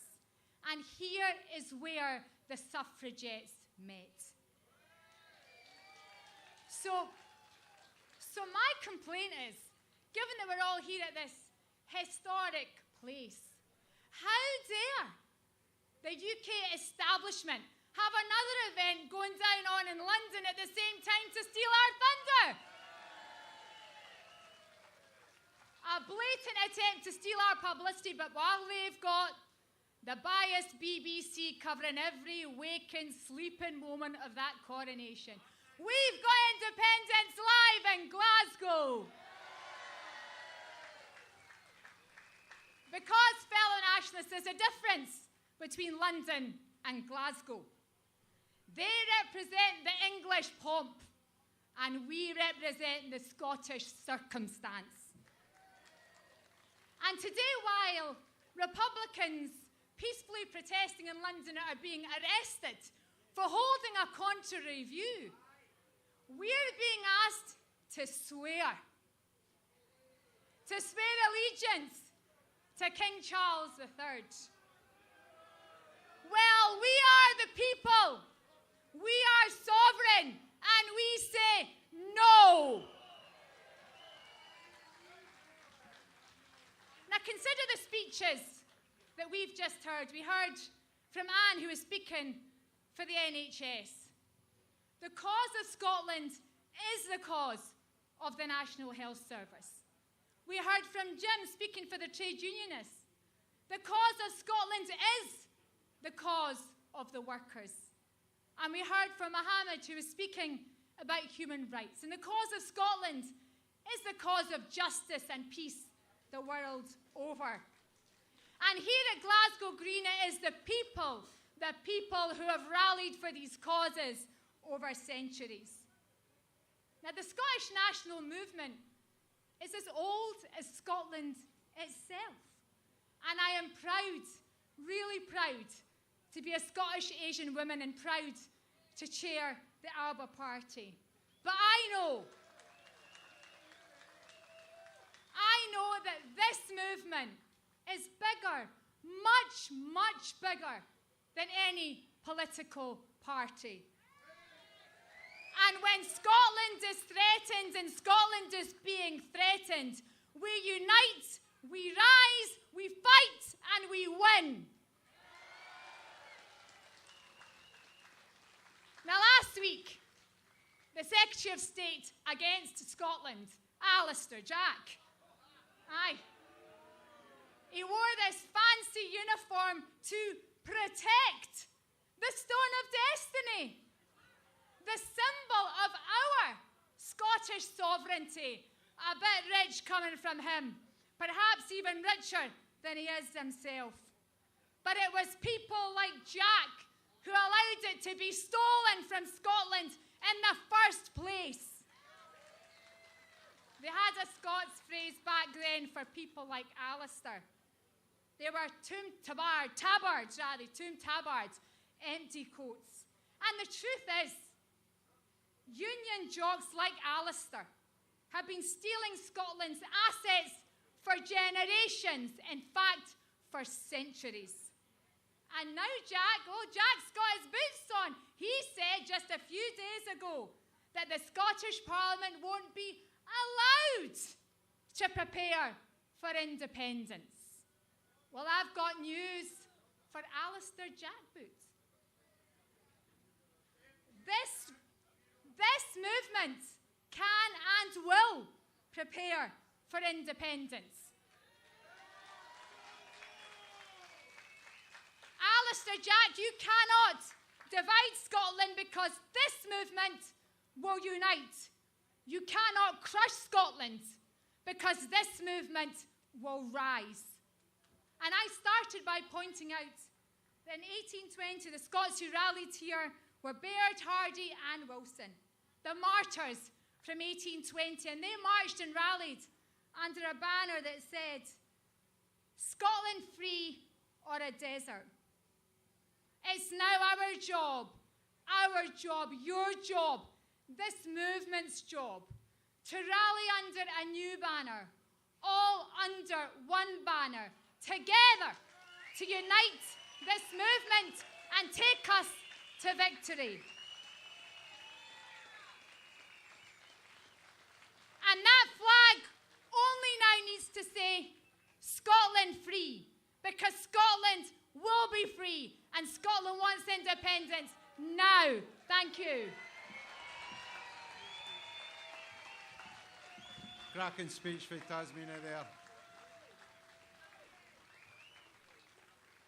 Our next speaker, again like Tasmania, really needs no introduction for me, is Joanna Cherry, SNP MP for Edinburgh South West since 2015. A bonny fechter, somebody who stuck her heels into the ground and wouldn't be moved. My admiration for her has increased enormously over the last few years. Give a hand again for Joanna Cherry.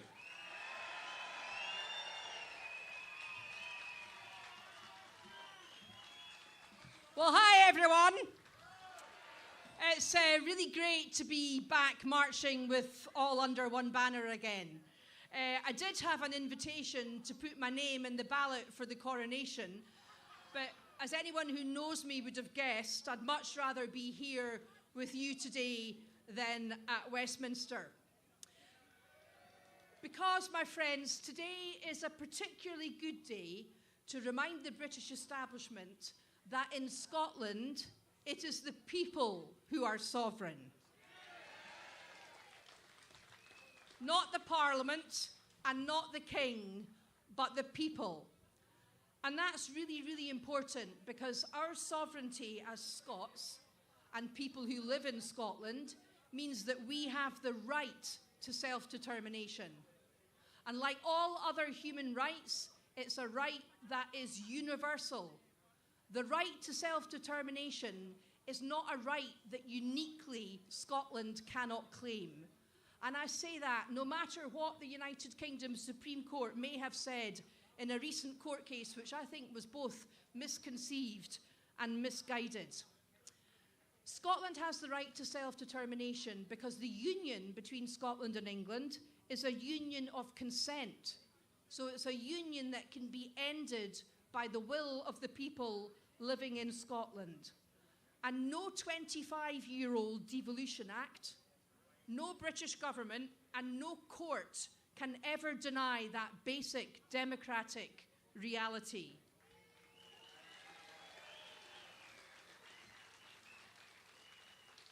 the union which we currently have with England is 300 years old. So it's constitutional nonsense to say that it can only be brought to an end by a referendum backed by a Section 30 order from an Act of Parliament that's only 25 years old.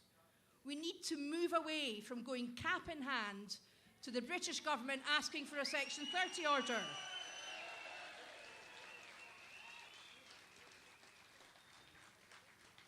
And instead, we need to find another democratic way to express our sovereignty. Now, it's really fantastic to see so many people here today. And like my fellow speakers, we encompass members from several different parties and people who aren't a member of a political party at all. Now, I'm a Scottish National Party MP. That's what I was elected as, and that's what I intend to stay. But for me, it is always country before party. So my loyalty is to my country, the people who live in it, and our Yes movement. Now, our movement for self-determination has come a long way in the last 10 years, and the SNP has had a huge role to play in that. And I know the SNP have hit a bit of a bump in the road at the moment, and we face some challenges, but I can tell you this, no matter how big those challenges are, the SNP is a party with a proud history and some really great people in it. So we're going to sort out our problems and be back in the vanguard of the independence movement. But it's important to remember today that the movement for independence is much bigger than the SNP, and it exists independently of the SNP. Now, in recent days, Alex Salmond has made the point that 10 years ago, this time 10 years ago, the SNP was enjoying support in the high 40s, while support for independence languished at around 30%. But despite the SNP suffering a bit of a dip in the polls, and I think we can make that up, independence now still enjoys sustained support in the high 40s. And I think that's really important. Now, I remember very well in 2012 attending the launch of the Yes campaign 2 years before the referendum. And I remember it because it took place in the cinema complex at Fountain Bridge, which is now just across the road from my Edinburgh South West constituency office. And at the time the independence campaign, the Yes campaign, was launched, support for independence was at 28%. And I have to tell you that despite all the excitement and the hype of the launch of the independence campaign, I was gloomy because I thought we faced an impossible task. But I was wrong. I was completely wrong about that, because support went from 28% to above 50%, and we nearly won in 2014. And even though we didn't win, we've delivered an independence movement that, despite all our ups and downs, is still extremely strong. But unfortunately, that's the good news. Here's not the bad news, but the more challenging news. Support in the high 40s is not enough. What we need to do, and the challenge we face, is to build that support. And in order to do that, we need to bring the sort of people that I meet day in, day out in my constituency who aren't yet convinced of independence. We need to bring them with us. And we ought to be able to do that because these people are disgusted. They're disgusted with Brexit. They're disgusted with the existence of fuel poverty in an energy-rich country. And they're disgusted by the ethical vacuum at the heart of the Conservative and Unionist Party. So we ought to be able to persuade these people, because they know that Scotland can and should do better. But these people aren't yet convinced, because they've got big questions about the economy of an independent Scotland, big questions about cross-border trade, and big questions about going back into the European Union. So there's a lot of hard work to be done answering those questions. And I give you my word today that I'm going to continue to work hard to try and make sure that the Scottish National Party and the Scottish Government use the power invested in us by the Scottish people to answer those questions. You also have my words that I will continue to use such influence as I have within the SNP to make sure the party sorts out its internal problems and devises a strategy that will enable us to hold and win an independence vote. Now, on that issue, like many issues, my friend and my colleague Ash Regan, who spoke earlier, was right during the SNP leadership campaign. She was right that now that the route to another independence referendum is closed off, we need to make sure that at every election, every British general election and every Scottish election, the Scottish National Party and the other pro-independence parties put the issue of independence front and centre in our manifestos.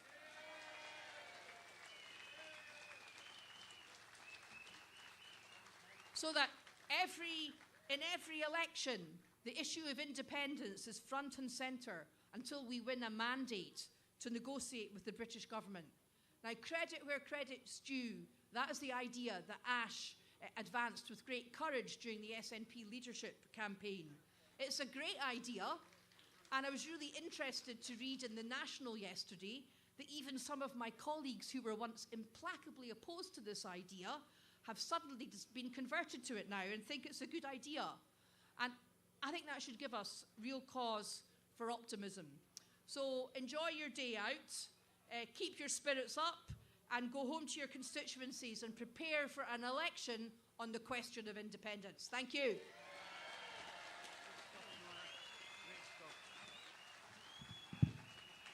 Great speech again there for Joanna. Now, before the Carlton Jug Band come on, we've got a wee speech, 2 or 3 minutes. We're going to do some technical stuff around the stage as well. It's a good friend and comrade of mine for Dundee. He's a welfare worker, a long-standing supporter of Scottish independence, and this is the first big speech he's done at an event like this. So again, give him a good rousing indie welcome to Alan Hendricks for Dundee. Thank you very much, Tony. Thank you very much, folks. The Colonial Governor, Mr. Alistair Union Jack, said that the silent majority of Scots will be celebrating the coronation today. He said that we'll all be out there because it's the silent majority who will be celebrating this. Is this true? Is there any closet monarchists out there?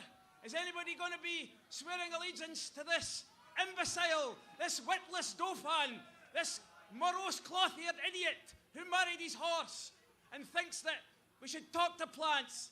The man's a complete embarrassment, and this is the absolute death of the United Kingdom, that you have this idiotic ceremony attended by morons down south who seem to think that we should all be forelock-tugging peasants and bow down to this man because of who his ancestors were.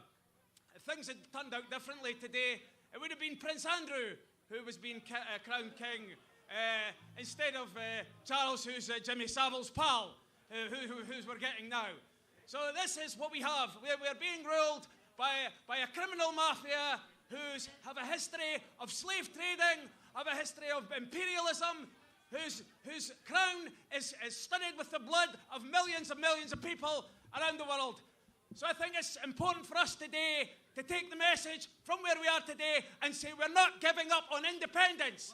Gandhi didn't give up on independence for India. Martin Luther King didn't give up on independence. The suffragettes didn't give up, all because Westminster said no. And we should not be giving up on this fight because it's one we will win.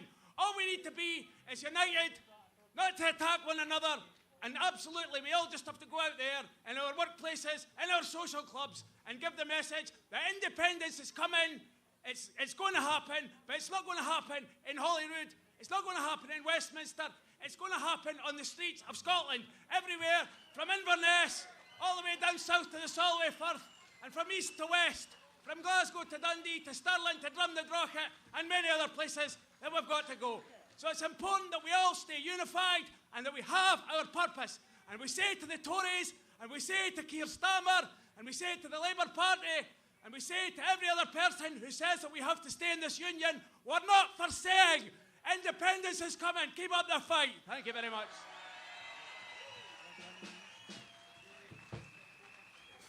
That's no bad for a first major speech at a rally like this.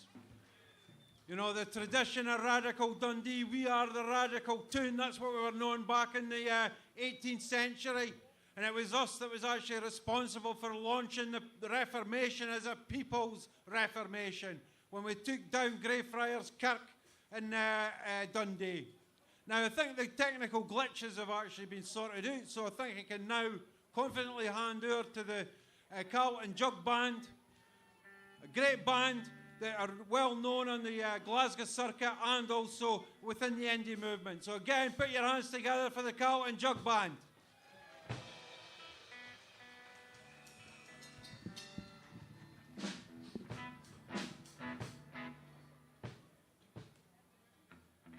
So we'll start away with a wee song that's got a kind of sing-along chorus. So hopefully you'll all sing along to it. It should really be, I would think, Glasgow's new anthem. And judging by the weather today, definitely.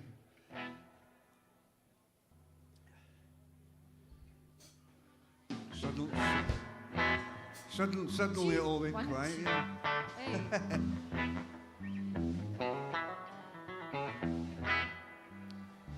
So during this song, what we'd like you all to do is, after the first verse, if you start stripping off your clothes very slowly.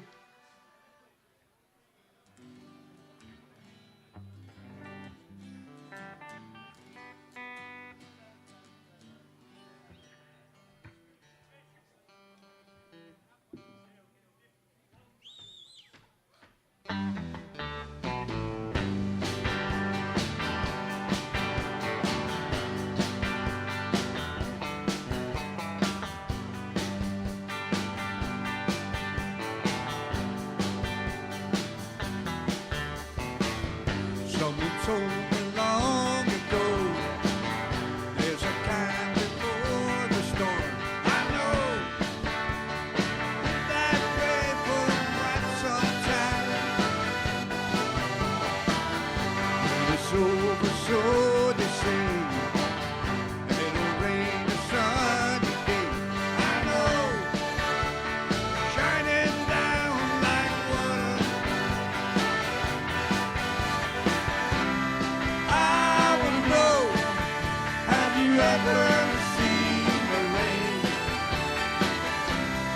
I wanna know, have you ever seen the rain? Coming down on a sunny day. Years ago when days go by, sun is cold and rain is high. I know, been that way for all my time. Till forever on it goes, through the circle fast and slow. I know, it can't stop, I wonder.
more time.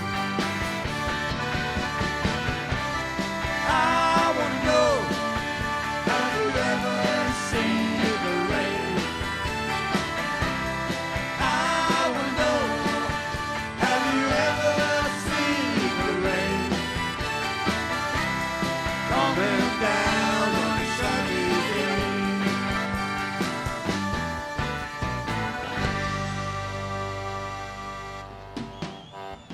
Woo! Wish, wish.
To that dear great place, my sweet home in Glasgow. Oh, come on, baby, don't you want to go? Come on, baby, don't you want to go? Back to that dear great place, my sweet home in Glasgow. Is 2, 62 is 8. Come on, brother, don't you wake me away. Hey, baby, don't you want to go now? Back to that dear green place, my sweet home in Glasgow. Come on.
Come on, brother, can't you see what I see?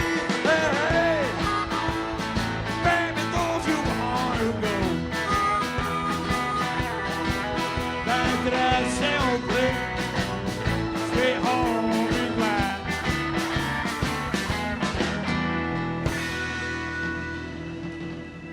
Woo!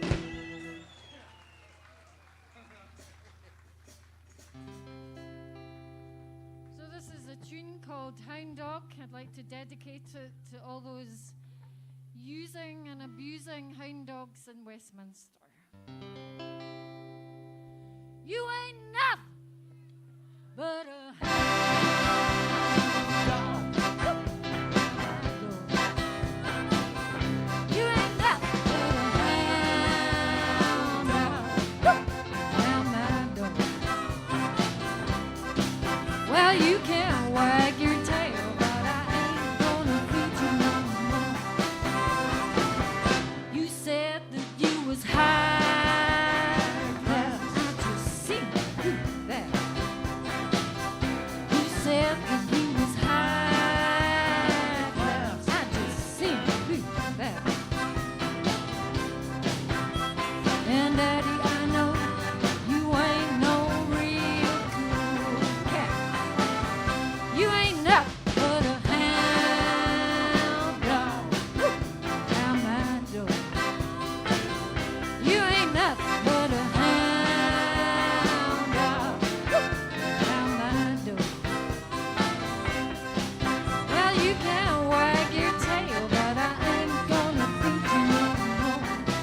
guitar.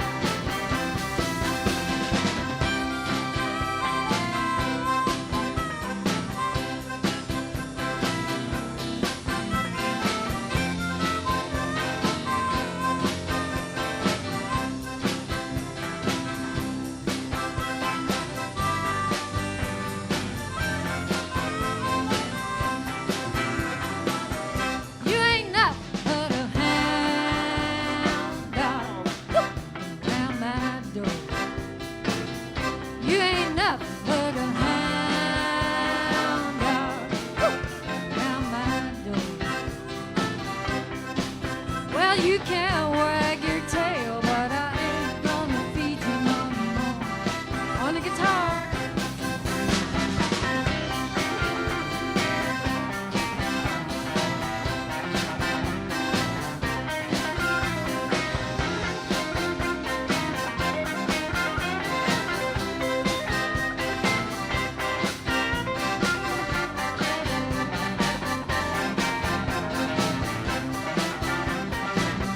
You ain't nothing but a hound dog around my door.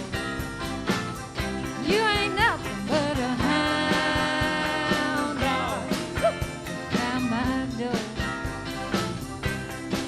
Well, you can wag your tail, but I ain't gonna feed you no more. You know you make me feel so blue. You make me weak and moan. You know you make me feel so blue. You make me weak and moan. You ain't looking for a woman, are you looking for a home? You ain't nothing but a hound dog around my door.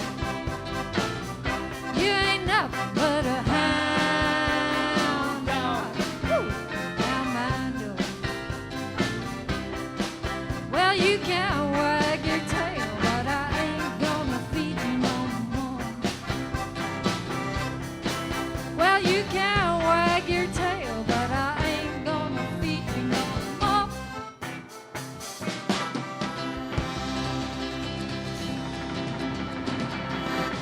Thank you.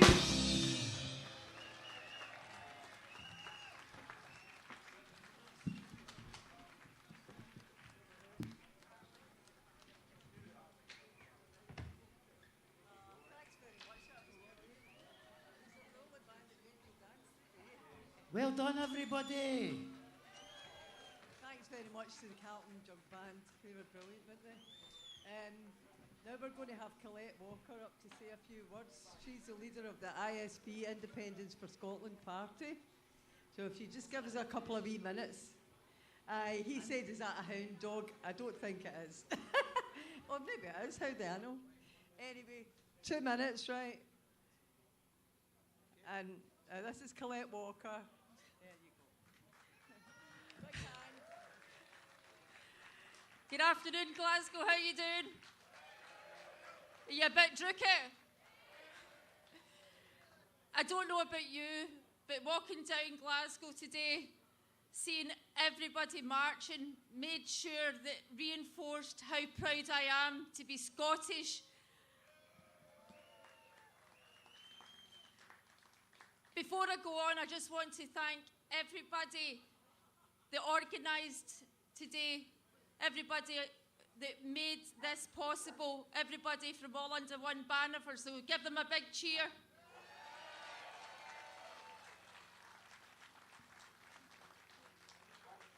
And I'd like you to give a big cheer to all the Yes bikers who greeted us when we came into Glasgow Green.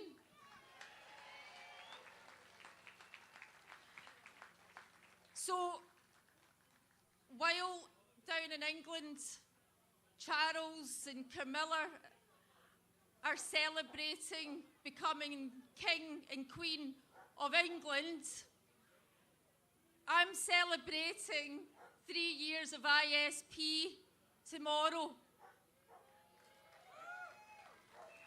It's not easy setting up a political party, but at the end of the day, when you're a proud Scot and you want independence, sometimes you have to go that extra mile. So I decided to set up ISP to try and work with other independent supporting parties to get us to independence. It hasn't happened yet, but it will, because we're all going to come together and we are going to make it happen. Aren't we, Scotland? So just now, I would just like to thank all my members, my exec, for all their hard work over the past 3 years. It's not easy, but it's been a great privilege, and I would like to thank them personally for all their hard work and supporting me in the past 3 years. Now, while England were preparing for the coronation, seemingly it's happening today, but there you go. ISP since January have been trying to stop the Stone of Destiny from going down to England, going down to London.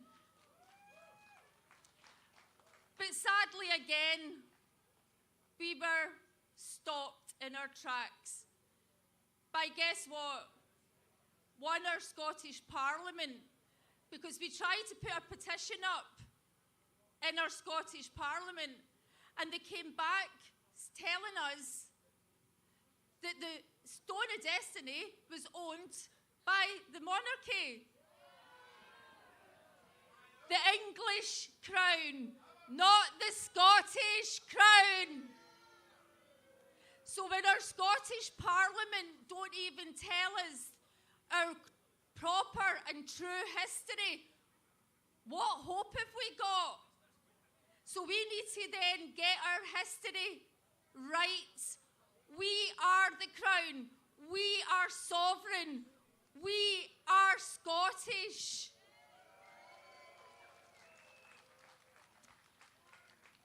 While we were trying to stop the Stone of Destiny, it brought me back to about 7, 8 years ago, when my son was in the Scouts and he had to do his statement with the Scouts, and he had to pledge allegiance to the Queen. Well, guess what? I wasn't going to have him pledging allegiance to the Queen. And guess what? I was the first person in Scotland to stop them from saying his pledges to the Queen. So, one thing I will say is people and our voices matter. When you own something, like we own Scotland, speak up, be proud, and we will win. So my son was the first person to declare that he was not pledging allegiance to the Queen. So we all must stand our ground. So the statement being, we need to know our history. We need to know our facts, because nobody can then say otherwise, because we know otherwise. So this is the time that all political parties, no political parties, organisations like Salvo, Liberation Scot, SSRG, Commonweal, we all come together and we fight, because at the end of the day, we can only do it if we work together. It's not one party, it's not one person, it's every single one of us that's here today. And I'll end on this note. We have the Declaration of Arbroath, and we have our claim of right, and it is our claim of right. So I'm declaring today that we claim our Scotland back. Thank you.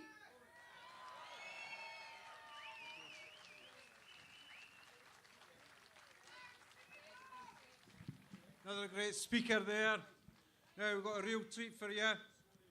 Robin McAlpine, a major figure within the independence movement, a think tank for the independence movement, putting forward the ideas that can actually create the Scotland that we all want, the threat of a good example, compared with the disgusting shit show that we have down south. Put your hands together for Robin McAlpine.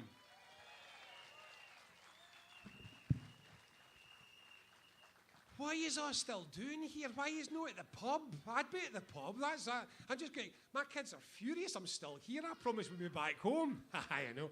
Right. Listen.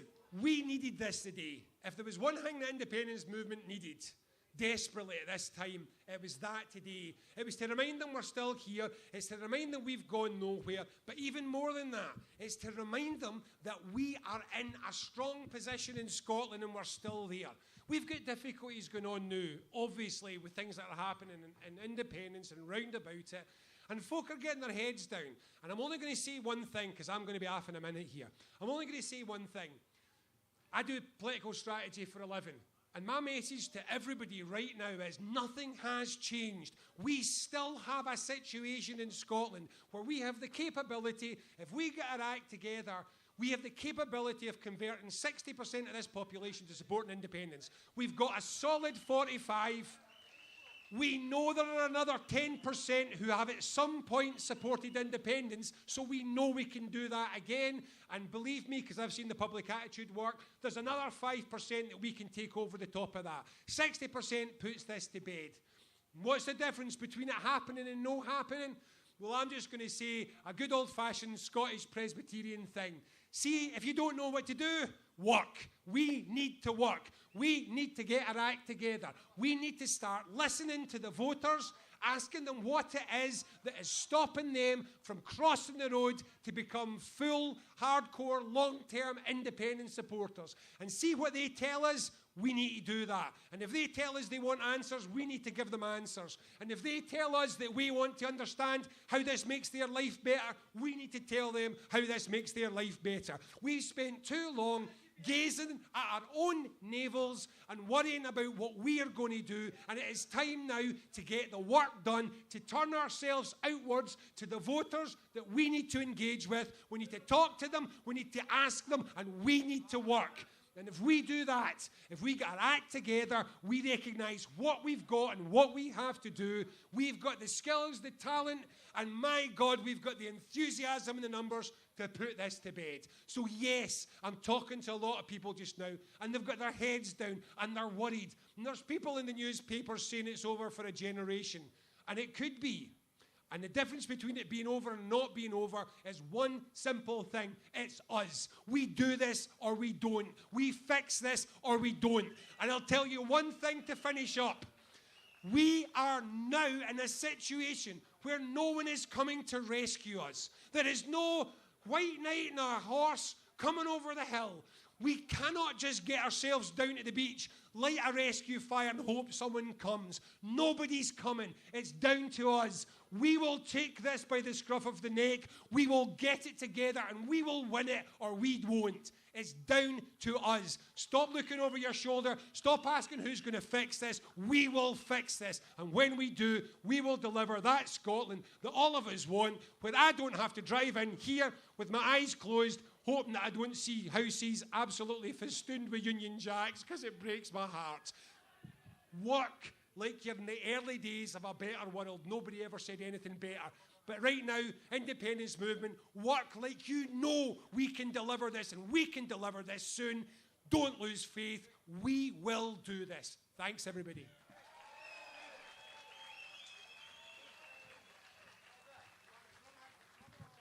Great stuff there for Robin McAlpine. The next speaker that we've got is Craig Murray. Craig Murray was jailed. He's our Julian Assange. We owe a debt of gratitude to Craig Murray for the work that he has done in exposing the iniquities of the Scottish and British judicial system. It needs reform. It needs reform now. I'll hand over to Craig Murray.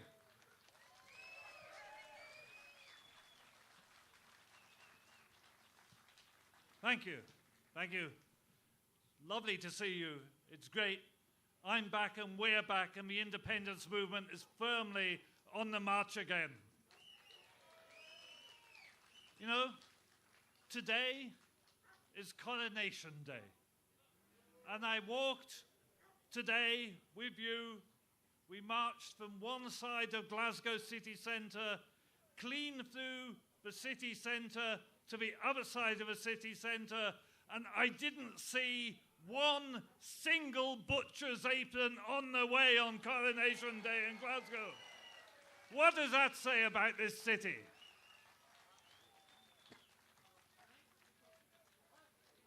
If you were looking at your television now, you'd be seeing all the people buggering about in London, all the floozies, all the people in their lace, in their velvet, in their gold braid, with their medals they never earned, and their silly hats with plumes, and Charlie in his sparkly bonnet sitting on his chair above the old cistern stone they think belongs to us. You'd see all that, and it looks laughable, and it is laughable. It's nothing to do with this day and age. But there's the hard power of the British state behind it. And that hard power is not laughable. That hard power is vicious and calculating. And that hard power of the British state is the enemy of the people of Scotland.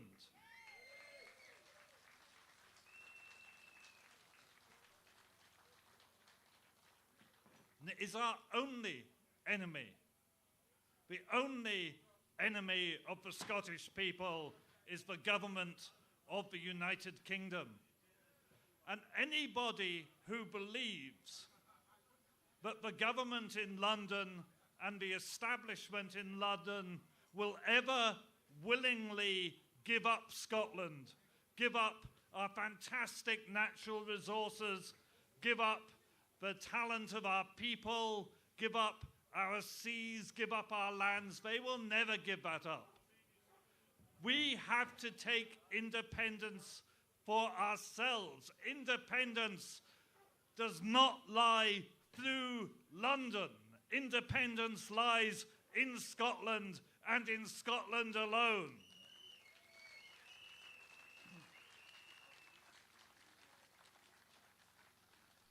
If you believe, as I believe, that Scotland is a nation with the right of self-determination, then by definition, Scotland does not need the permission of London to become independent.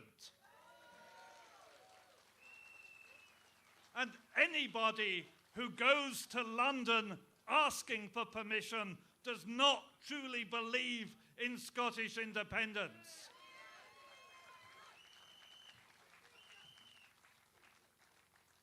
Independence is achievable. Independence will be achieved by the people of Scotland. We need, as a movement, to unite. We need, as a movement, to move forward.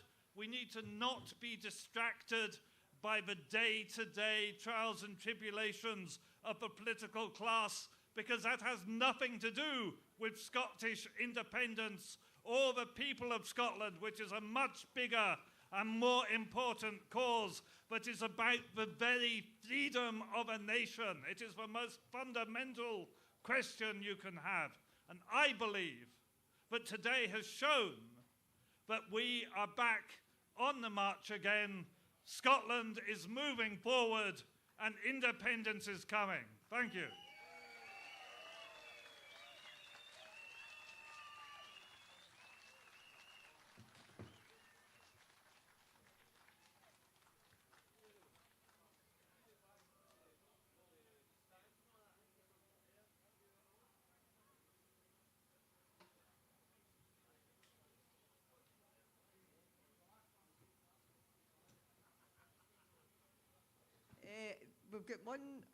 We've got two musical acts, but one just now is called Bobby Nickel.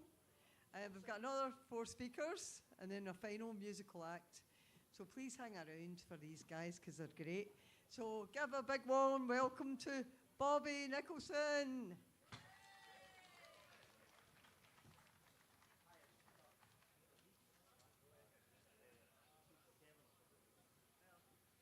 Should have got a joke ready for it because he's not ready, but and I never got a joke ready either, so we're a bit unready. Ethel read the unready, whatever that is. I've heard it before, but I'm not really that sure what it is. It's all under one banner, the unready, more like. Right, cheers for Bobby.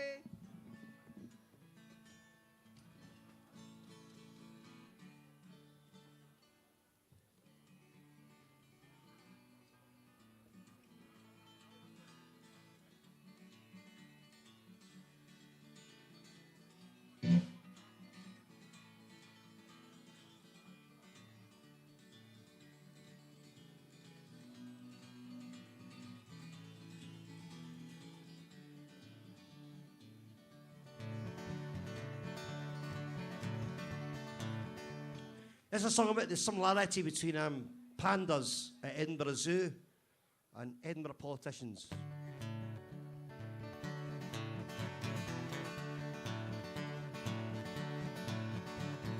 Go and see, go and see, go and see the pandas.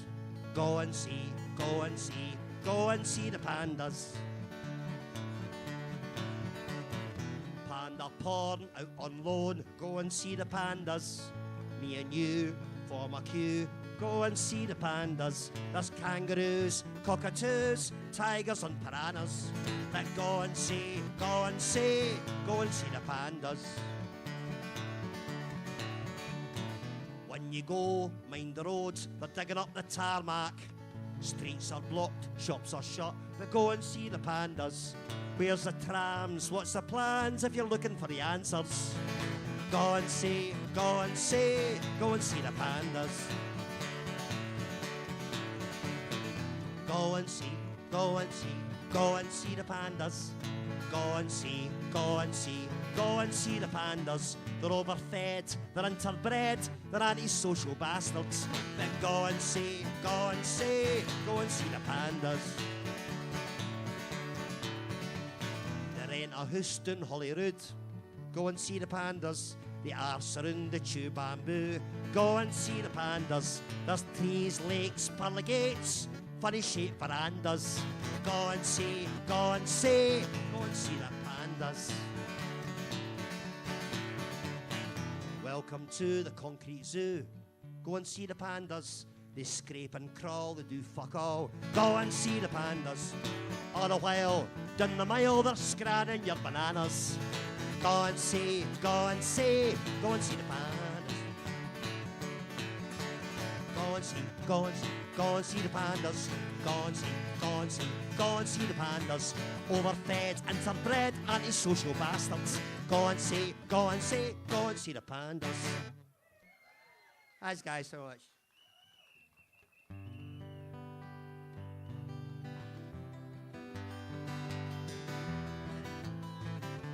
This song doesn't need an introduction. You know what it's about as soon as I sing the first line. BBC, BBC, stuff your bloody licence fee. All you do is lie to me, so stuff your licence, BBC.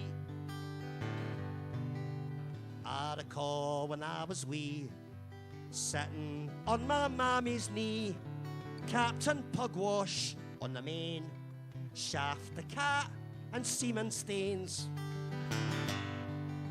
I mind the magic roundabout. What the hell was that about? And why are we supposed to pay for Downtown Abbey anyway?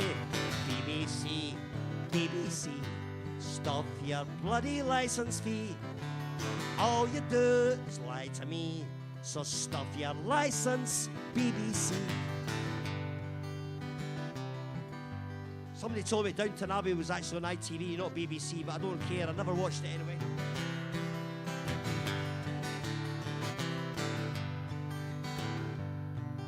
Sticking to the right-wing line, loading guests on Question Time. Panorama, news at 10. Actors' voices for Sinn Féin. BBC, BBC, stop your bloody licence fee. All you do is lie to me, so stuff your licence, BBC. You don't have to let them pass your threshold, by the way. They have no right to enter your house, whatever they say.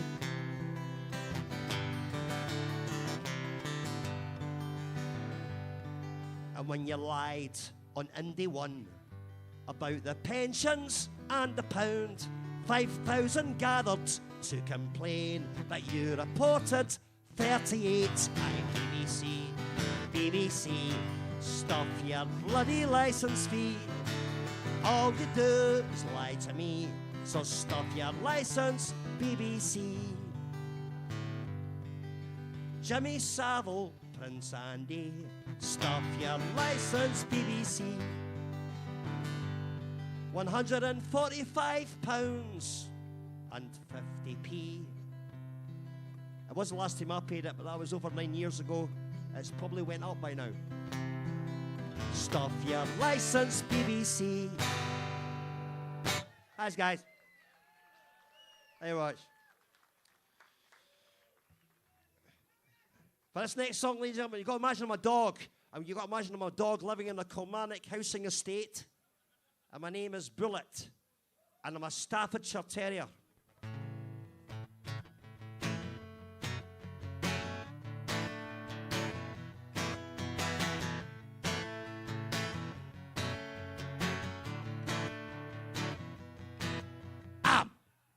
Bullet the dog. Bullet the dog. Bullet the dog. Bullet the dog. Marvin gets his money every second week. He's drinking in the bar round the block. Dana isn't happy, she's starting to greet, so I've zero chance of getting my walk. You want to hear the language and the verbal abuse. Marvin's getting over the phone.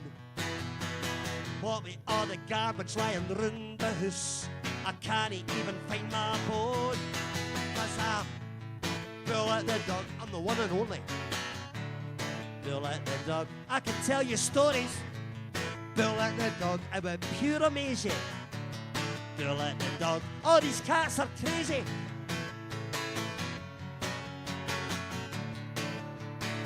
Well, guys get their heads kicked down the road.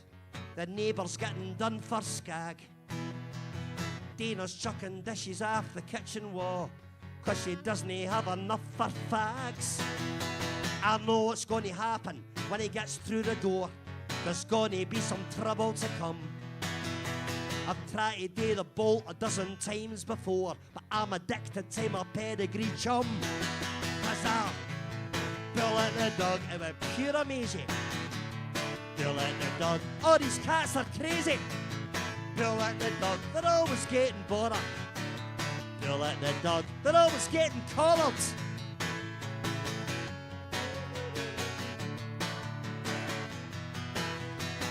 Drugs and violence, police sirens, fights over football teams, drills and roadworks, wains with fireworks, smashed windows down the scheme.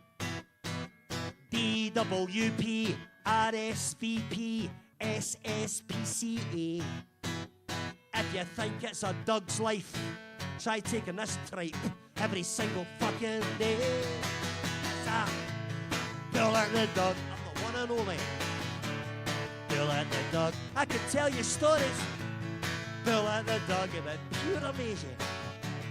Bullet the dog, all these cats are crazy. Bullet the dog, they're always getting bored. Bullet the dog, they're always getting collared.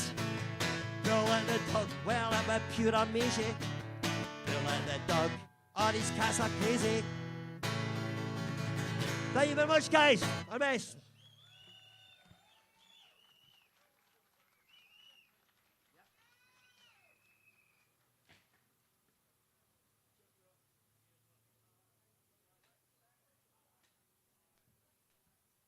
That was great for Bobby, wasn't it?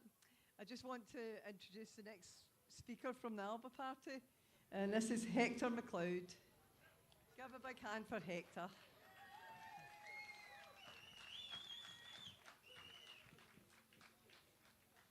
Good afternoon, Glasgow, and good afternoon, everyone who has travelled here today. I should probably start by introducing myself, as I'm sure most of you will be wondering who's that randomer up there. I'm Hector MacLeod. I'm here for the AUOB party, and yes, I've just come down for the Isle of Skye. No, I'm no very big, but when talking about Scottish independence, I'm certainly no very shy. And I'm here for two reasons that I suspect are very similar to most of you here today.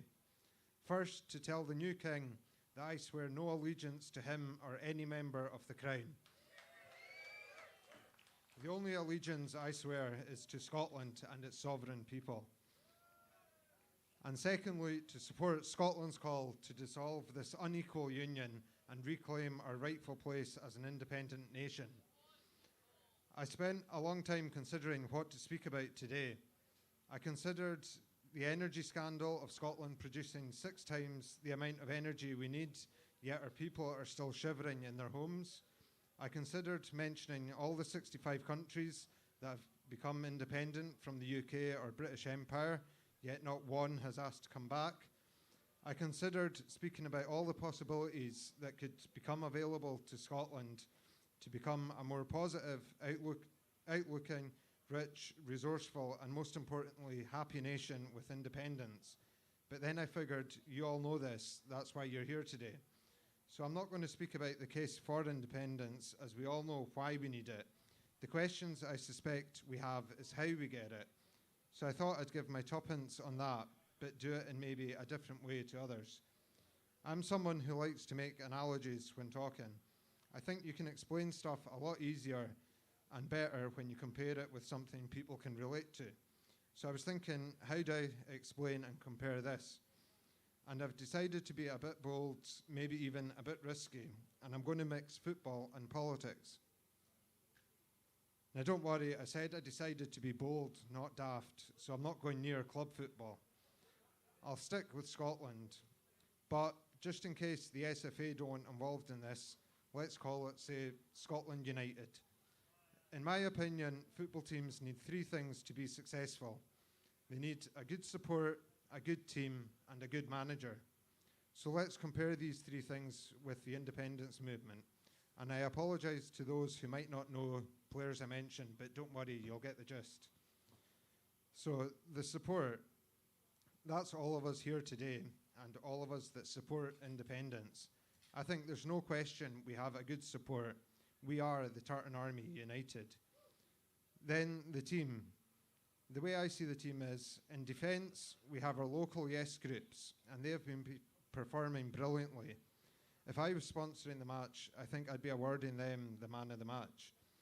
Since 2014, they have not let anything in behind and have been key to keeping our support safe at a steady 45 to 50%, even through some tough opposition.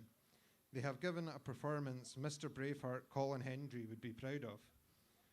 In midfield, we have the Yes organisations such as All Under One Banner, Hope Over Fear, Commonweal, Indie Live, Salvo, etc.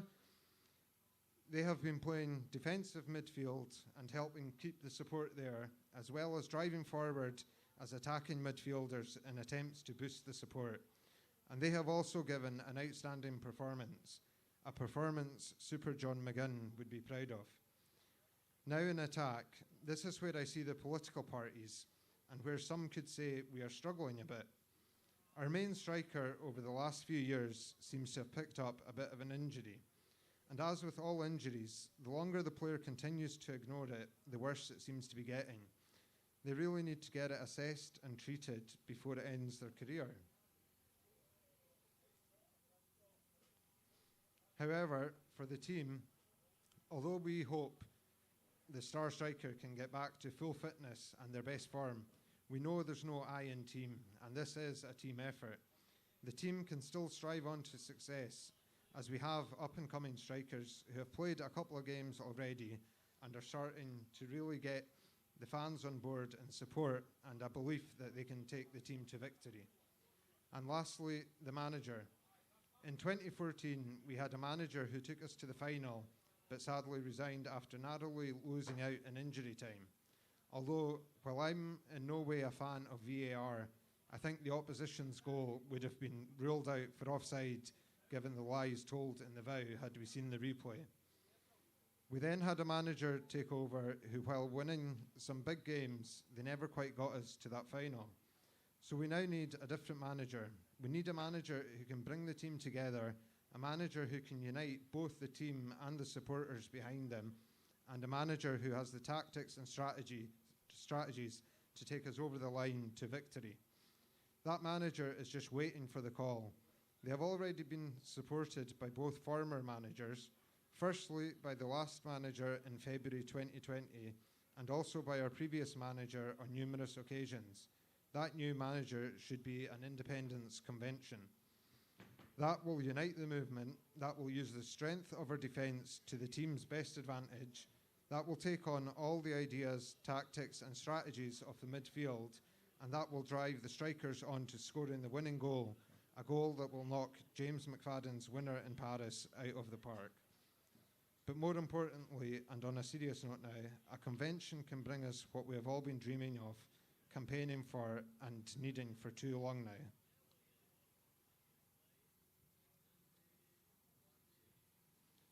So I ask you please, when you get home, write to your MP, your MSPs, your councillors, bring it up at meetings, and let's get this convention called. Because I'll make no apology in saying that more of the same in what we're currently seeing just isn't going to cut it. We need to call for less talking and more action. No more cap in hand. It's independence we demand. Enough is enough. We must reclaim our independence to respect our past, survive our present, and to give hope to our future. Tapaliv agus Sur Alpa Gibra.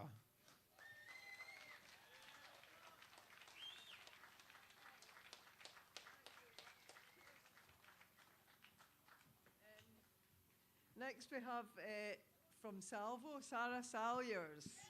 Give Sarah a big welcome. Just watch your feet there, would you mind? Hi, thank you. Can you hear me? Can I ask, could we all just come in a wee bit? There's not that many of us left. So, and I'm not very good with these things. And to those of you who've stayed this whole long, wet, cold day, well done. That's the Scottish spirit at work. Okay, I'm going to dedicate the next 5 minutes to one Willie McCree. Willie, wherever you are, I hope you're watching us because we're going to finish what you started. Right, here's the question. Why are we all here today instead of watching, along with millions of others worldwide, the coronation of Chuck III? Maybe it's because we're offended by the spectacle of the ruling class parading its God-given right to reign over us through the symbolism of an English feudal ceremony. If you want something to make the point of all that symbolism a bit clearer, it's written on a plaque across from St. Bartholomew's Hospital in London at the site where William Wallace was tortured to death. It says, "Serve and obey." Is that what we're objecting to? Or maybe we see the whole pageant celebrating a history of empire, international inhumanity, slavery, genocide, and selling that to the people as something to get patriotic about. But no one here feels patriotic about it. Not about the loot taken from so many nations, and not about our stone of destiny, or rather, the lump of Perth sandstone that has stood for English claims to overlordship of Scotland for about 700 years. So here's an idea. Instead of bewailing our stone of destiny getting taken away, how about we turn the whole thing round? What Charles will be crowned on is a fake, probably a cludgy stain. So how about laughing instead of crying about it? Imagine if instead of standing like an obedient lackey to the side of the royal lump of stone, Humza had pointed at it, laughed his head off and walked away. And by the way, Salvo's thinking of presenting His English Majesty with a golden loo roll to go with the royal Lavestein. Maybe we reject the ostentatious wealth and privilege, the obscene extravagance, when so many people in this toxic union are destitute, hungry, homeless, and sick. Maybe it's all that and something more.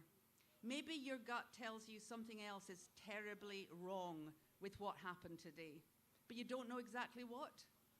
Well, I'd like to tell you what your gut knows. Today, an English monarch took an English oath and imposed the institution of the English crown across Britain. And that is a crime against this nation and this kingdom of Scotland, against every Scot alive today, and every Scot who ever lived and died for what it means to be a Scot. Because what it means to be a Scot is to be the crown of Scotland. That is what still guarantees that the people of Scotland are sovereign.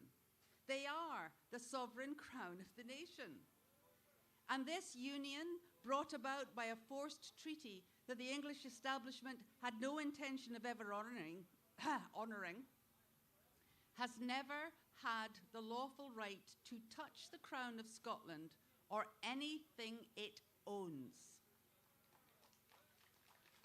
Some people say this is all ancient history, all over and done with. If you believe that, I have news for you.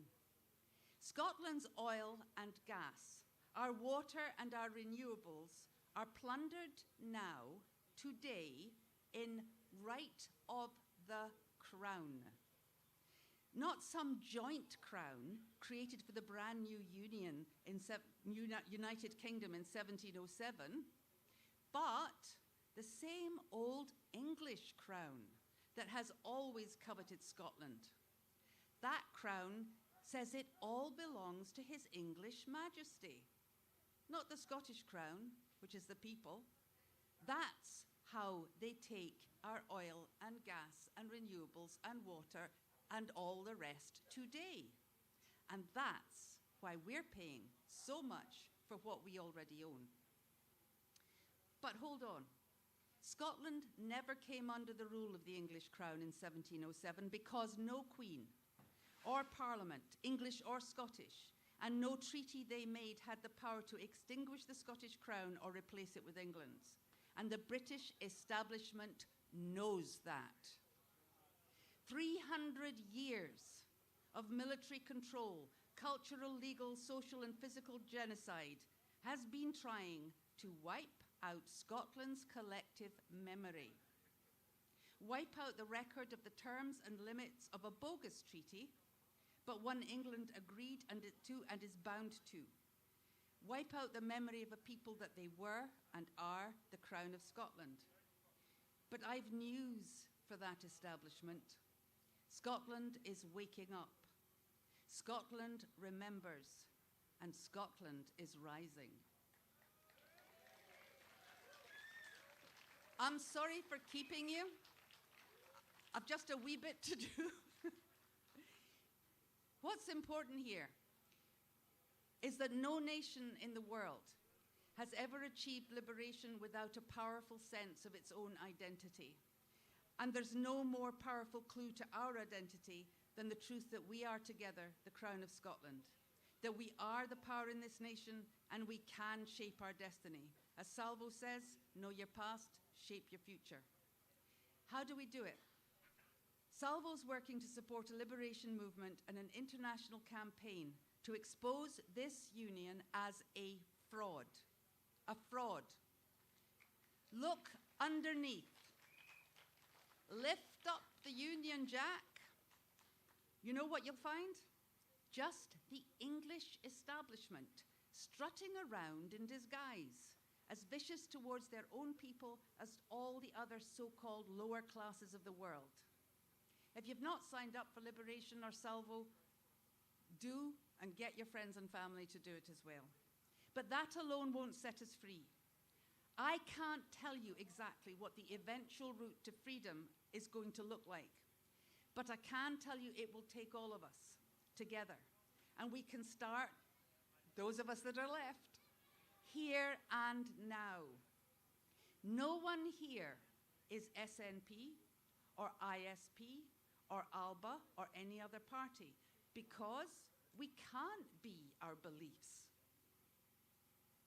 That's the whole gender reform thing, that you could be something because you believe it, and we all know that's not true, right? Beliefs can change. What we are is what can't change. What we are is Scots. That cannot change, and that's what unites us. So, you've heard, everybody's heard about the invitation we were all given to take the feudal oath to His Most English Majesty. An invitation to commit treachery against the nation of Scotland and ourselves by surrendering our sovereignty to an English crown. How dared they? So, how about sending Scotland's answer? So I have a few words. They've been taken and expanded from the legally required Scottish Oath of Accession. That's the one Charles won't take. If I say it line by line, will you say it with me? I faithfully promise the lawful rights and rents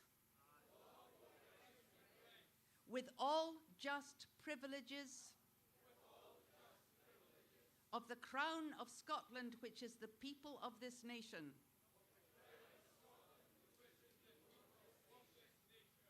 I shall claim. I shall call to account all those who have betrayed, transferred, or undermined it.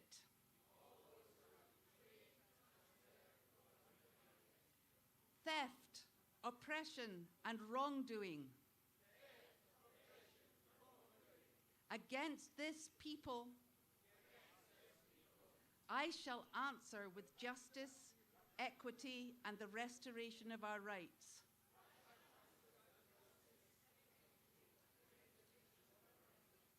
Of our laws and the common good of our sovereign community. So help me. Now, I was going to say, let's give ourselves a round of applause, but instead, let's do something else. Let's turn around to whoever's around you, beside you, and if you're a hugger, hug, and if you're a handshaker, shake hands. Let's embrace each other as the Crown of Scotland staking its claim.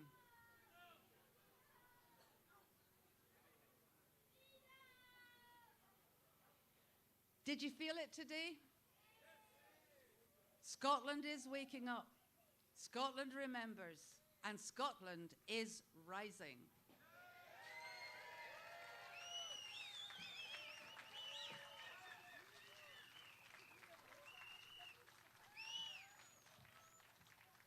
Hey, see that? I got my cuddle. I felt a bit lonely up there, but at least I got one for Sarah. We now have Viva Coss, Alison Graham and Graham Spence. No, I think We'll centralise. Hello, Glasgow. I'm Alison and this is Graham, and we're Viva Coss. And our mission is to crowd platform the contributors to Scotland's future. That's you. It is good to be here today again, together, talking about independence. This is normal. This is what normal countries do. They talk about what their future looks like, how they achieve their goals, their dreams, their aspirations. That must be Scotland's North Star to a better country. What is not normal is the pantomime being played out down south, where Scotland's electorate are merely spectators. Kings, queens, palaces, carriages made of gold. When poverty and precariousness scars our daily lives across our society, where we are powerless to influence the decisions that impact us, from Brexit, Tory austerity, and hostile policies. There's a proud history here in Glasgow of standing up to those averse to the values that we hold dear. When we talk of empires and injustice, we don't need to look far to see the rebellion of thought through generations in the people who call this place home. This week we have celebrated May the 4th be with you, a celebration of the rebel cause in Star Wars. This gives us pause to think back to the last time Scotland had a national conversation, and we can chuckle at the creativity and humour that helped breathe life back into this nation that had forgotten for too long how we drive ourselves to a better future. In 2014, the Great Train was sent north with members of the UK Parliament as tensions rose across the establishment in line with the polls. The self-appointed great and good were welcomed by the famous Glasgow rickshaw. You may now know the famous Glasgow rickshaw as Shawnee Boy. A collective confusion of trolley case-wielding suits scuttled as fast as their brogues could carry them up Buchanan Street to the amplified bellows of, "Bow down to your imperial masters! The Empire has arrived!" It was hilarious then and it's still hilarious now. So much so that Alice and I brought lightsabers today just in case. The point is this though, while the UK powers on with a failed Brexit, a failed economic argument and a failed outlook for the future, we must look to the one aspirational light left in the sky, the light of independence. Independence is now the safe choice. Independence is the only choice that will economically and financially improve our country. Independence is the only solution to the problems our society faces. It was said in 2014 when Alex Salmond stood down, that was the end and support would fall. It was said again in 2022 when we lost the Supreme Court case, that was the end and support would fall. It was said again once more in 2023 when Nicola Sturgeon stood down, that now we were at the end and support would fall. And yet here we are today. And support has not fallen, because the answer never was and never will be politicians. The answer has always been the people. The problems we face now are in our own gift to fix, but we must focus, not on the past, not even on the future, but now. The present is where real progress begins. We must build forward, ahead of the politicians, and tell them to follow us. The days of idle arguing on social media are over. The days of labels, party hats, and exclusive clubs are done. Everyone is a contributor on this journey. Everyone must advance the cause. Take the time you have, take the time you can. Focus on an idea or an issue that you are passionate about. Do the research, write a document. Take that document and share it. Everyone must share their work. It's the progression of ideas that count, not copyright, but contribution. Elevate ourselves from the petty criticism by becoming our own editorial team. No more, "Oh, but that's rubbish." Help improve it or write better. Ask your friends their fears and their concerns. Ask them what to tell you why they're not convinced yet to yes. Then help build the documents and the arguments that will solve the problem. We have no opposition, we have a boundless future to write. Every time the unionists point out a flaw, a concern or a soundbite, they do us a favour. It gives us the opportunity to improve our plan, to make our ship watertight. We need to embrace our critical friends. We need to have a wider door and longer table. We need to build the perspective together. None of this needs a massive organisation. None of this needs a political party. None of this needs guidance from those in power. The truth is, the people are who the politicians fear. The people are where ideas are born. The people are who dream. The people are who make demands. So today, invite the politicians to follow you. Support and celebrate those who go home today and start writing. Iterate and build on those ideas. Improve them with your contribution. The ideas of tomorrow will be written today. The future is not yet written. It has always been in our hands. So pick up your pen, your keyboard, or your mic. Take control. Make a stand. Write your own future. The first words after the French Revolution were "Vive la France!" In the spirit of the Old Alliance, let the first words of our Scottish independent nation be "Vive la Cosse!" Those of us who dare to dream, plan, and deliver a better future as one. We are dauntless, brave and loyal, valiant to the end.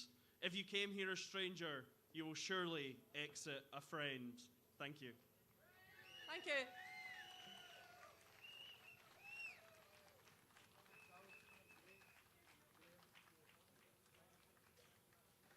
Okay, hello everyone. We've got one more speaker and one more music act, and then we're done. It's great to see so many people still here at the end. It's been raining and all the rest of it, so well done. So next up, we've got David Henry of the Scottish Sovereignty Research Group. Big round of applause for David, please.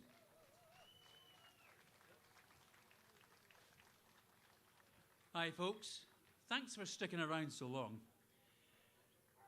So, hello, Glasgow. This is Edinburgh calling. Right, we're all here for one reason, and that reason is to support Scotland's future and to see Scotland become independent. When I voted yes, which, believe it or not, I voted yes, on the 18th of September 2014, I then joined the SNP the next day. Never voted for them before, but voted for them ever since. I didn't think, however, 9 years later, we'd still be waiting for independence to be delivered. I then joined the Scottish Sovereignty Research Group. Sort of rolls off the tongue, doesn't it? So we call it SSRG. It was set up just over 3 years ago. It's a think tank.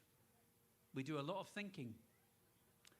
And we also bring lots of experts, academics, and politicians to meetings every week to discuss the big issues and to try and bring together a consensus of what Scotland is going to be like when we are independent. So I want to ask you a wee question. What do we want? When do we want it? The SSRG published 2 documents in the last year. One is the Claim of Right, and the other is the Treaty of Union. We also held, as many of you might know, last year, a 3-day conference in Dunfermline. Many of you might have been there. Thank you for your support. We're doing it again this year, on the 14th to 16th of July. Again, the same venue, only it's going to be bigger and better than last year. We have already invited the ALBA Party, ISP, SNP and Scottish Greens to join us. We don't expect the Scottish Greens, funny enough, to come because they never seem to reply to our emails, but hey. We will also be inviting the Scottish Conservatives and the Scottish Labour Party. However, they never reply. All under one banner has been essential in bringing us all together. I think they've done a fantastic job today. And long may it continue. Don't worry, it's a very short speech. So SSRG is organising its 3-day independence conference, from the 14th to 16th. It's open to all politicians, experts, academics, and most importantly, it's open to all supporters of Scottish independence. So as many of you as possible, please try and come along. We'll also make it available online. 1. Scotland can be a fairer, more equal country. We don't need to accept 200% increases in our electricity bills. We can have a publicly owned energy company that will benefit every Scottish household. You just need to vote for it.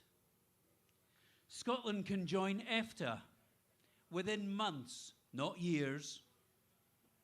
That gives you access to all the EU trade deals.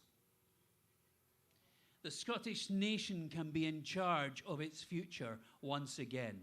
You just need to vote for it. Scotland can have a central bank. It can have its own currency. You just need to vote for it. So the SSRG conference is the next step for the Yes movement. In July, we're going to bring representatives and supporters from the SNP, the Alba Party, ISP, and our friends, family and neighbours who are still supporters of the Union. Let us all get together and help build a better country. It's time we all work together. It's time we voted for independence. I want to see you there in July. Thank you.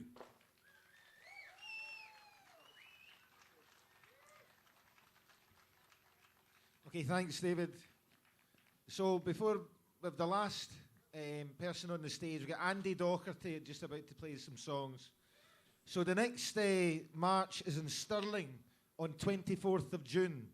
And then it's Ayr on the 29th of July and onwards up to Edinburgh on the 7th of October. So this is online. It's on Facebook, Twitter, Instagram, all the dates. Let's keep this momentum going.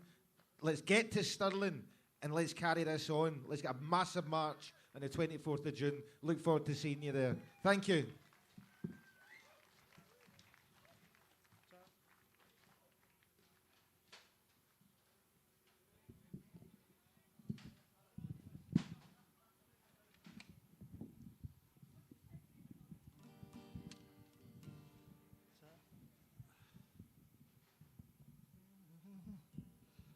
Yeah.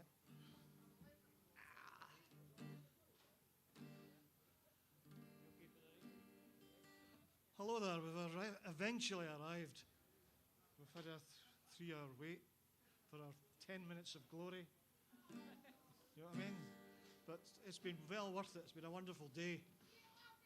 Eh? Yeah, Lally, okay. Well, I just want to sing, the first one I want to sing, it's about this issue of colonisation. One of the things that people do when they colonise another country is they make friends with the elite in that country. And this is a song that Robert Burns wrote about that process. A lot of people think it's about an anti-English song. It's nothing of the kind. It's about Scottish people who cooperate with colonial powers. It's called Sic a Parcel of Rogues in a Nation.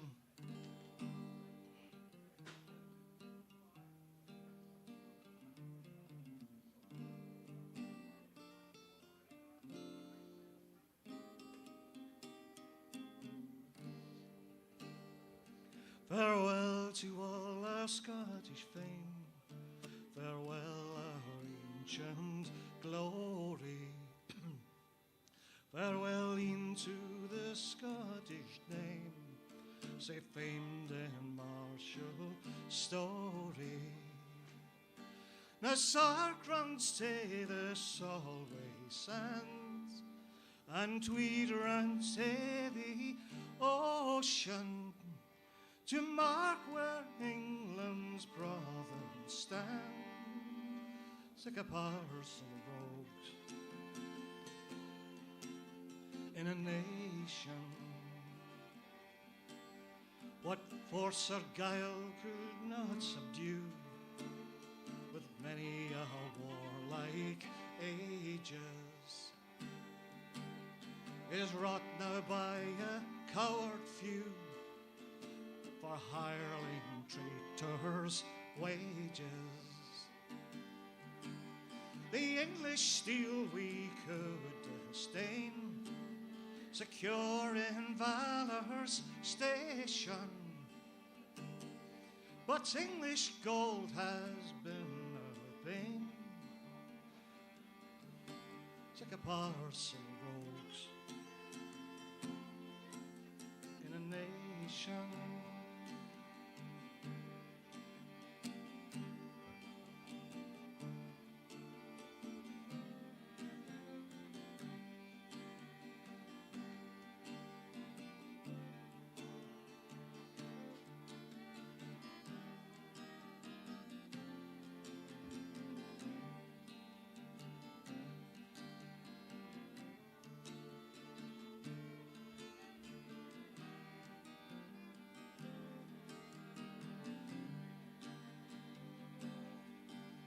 Oh, would that I had seen the day when trees and dusk could sell us. My old grey hair with lane and clay, with Bruce and loyal Wallace. But pith and power to my last hour, I make this declaration: we're bought and sold for English gold. It's like a parcel of rogues in a nation.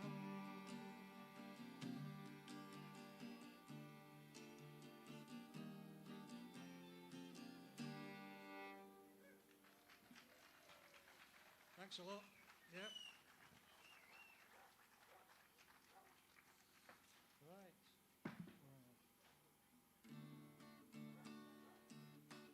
We've been left to sing all the miserable songs, you know what I mean? The kind of sad songs, you know what I mean? We hope in the future it'll rock it up a wee bit more. But it's nice to calm down a bit before we leave, eh?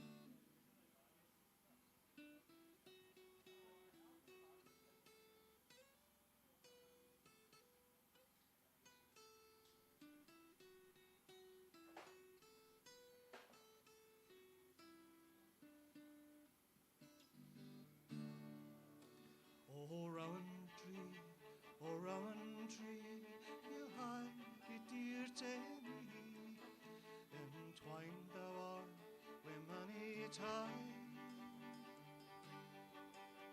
Oh him and infancy, your leaves were I, the first of spring, your flowers the summer's pride. Oh, there was nae say upon a tree in all the countryside.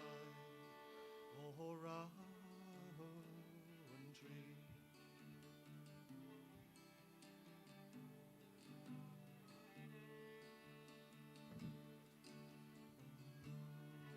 There arose my father's prayer in holy evenings come. 'Twas then I heard my mother's voice in the martyr sang. But now are gone, they mere will sit beneath the rowan tree. But hallowed thoughts around thee twine, O hymn and infancy, O rowan tree.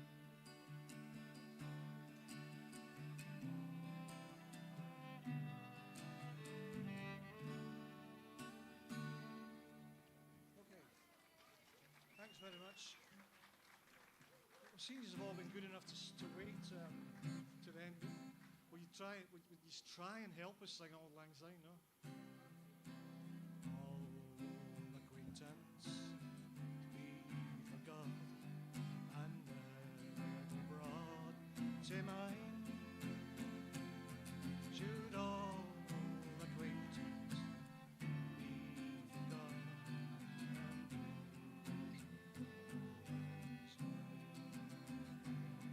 for all lang syne the joy Sign, we'll take a cup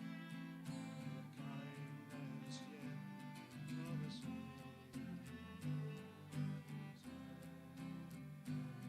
And here's a hand, my troubles stay here, and here's a hand, oh mine. I'll take a right where you want us.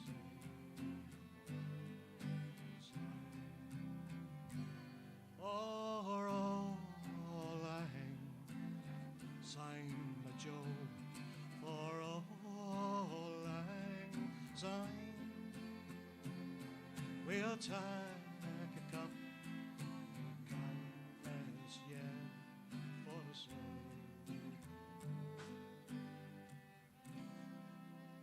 Thanks a lot. See you at Bannockburn, hopefully. Bye.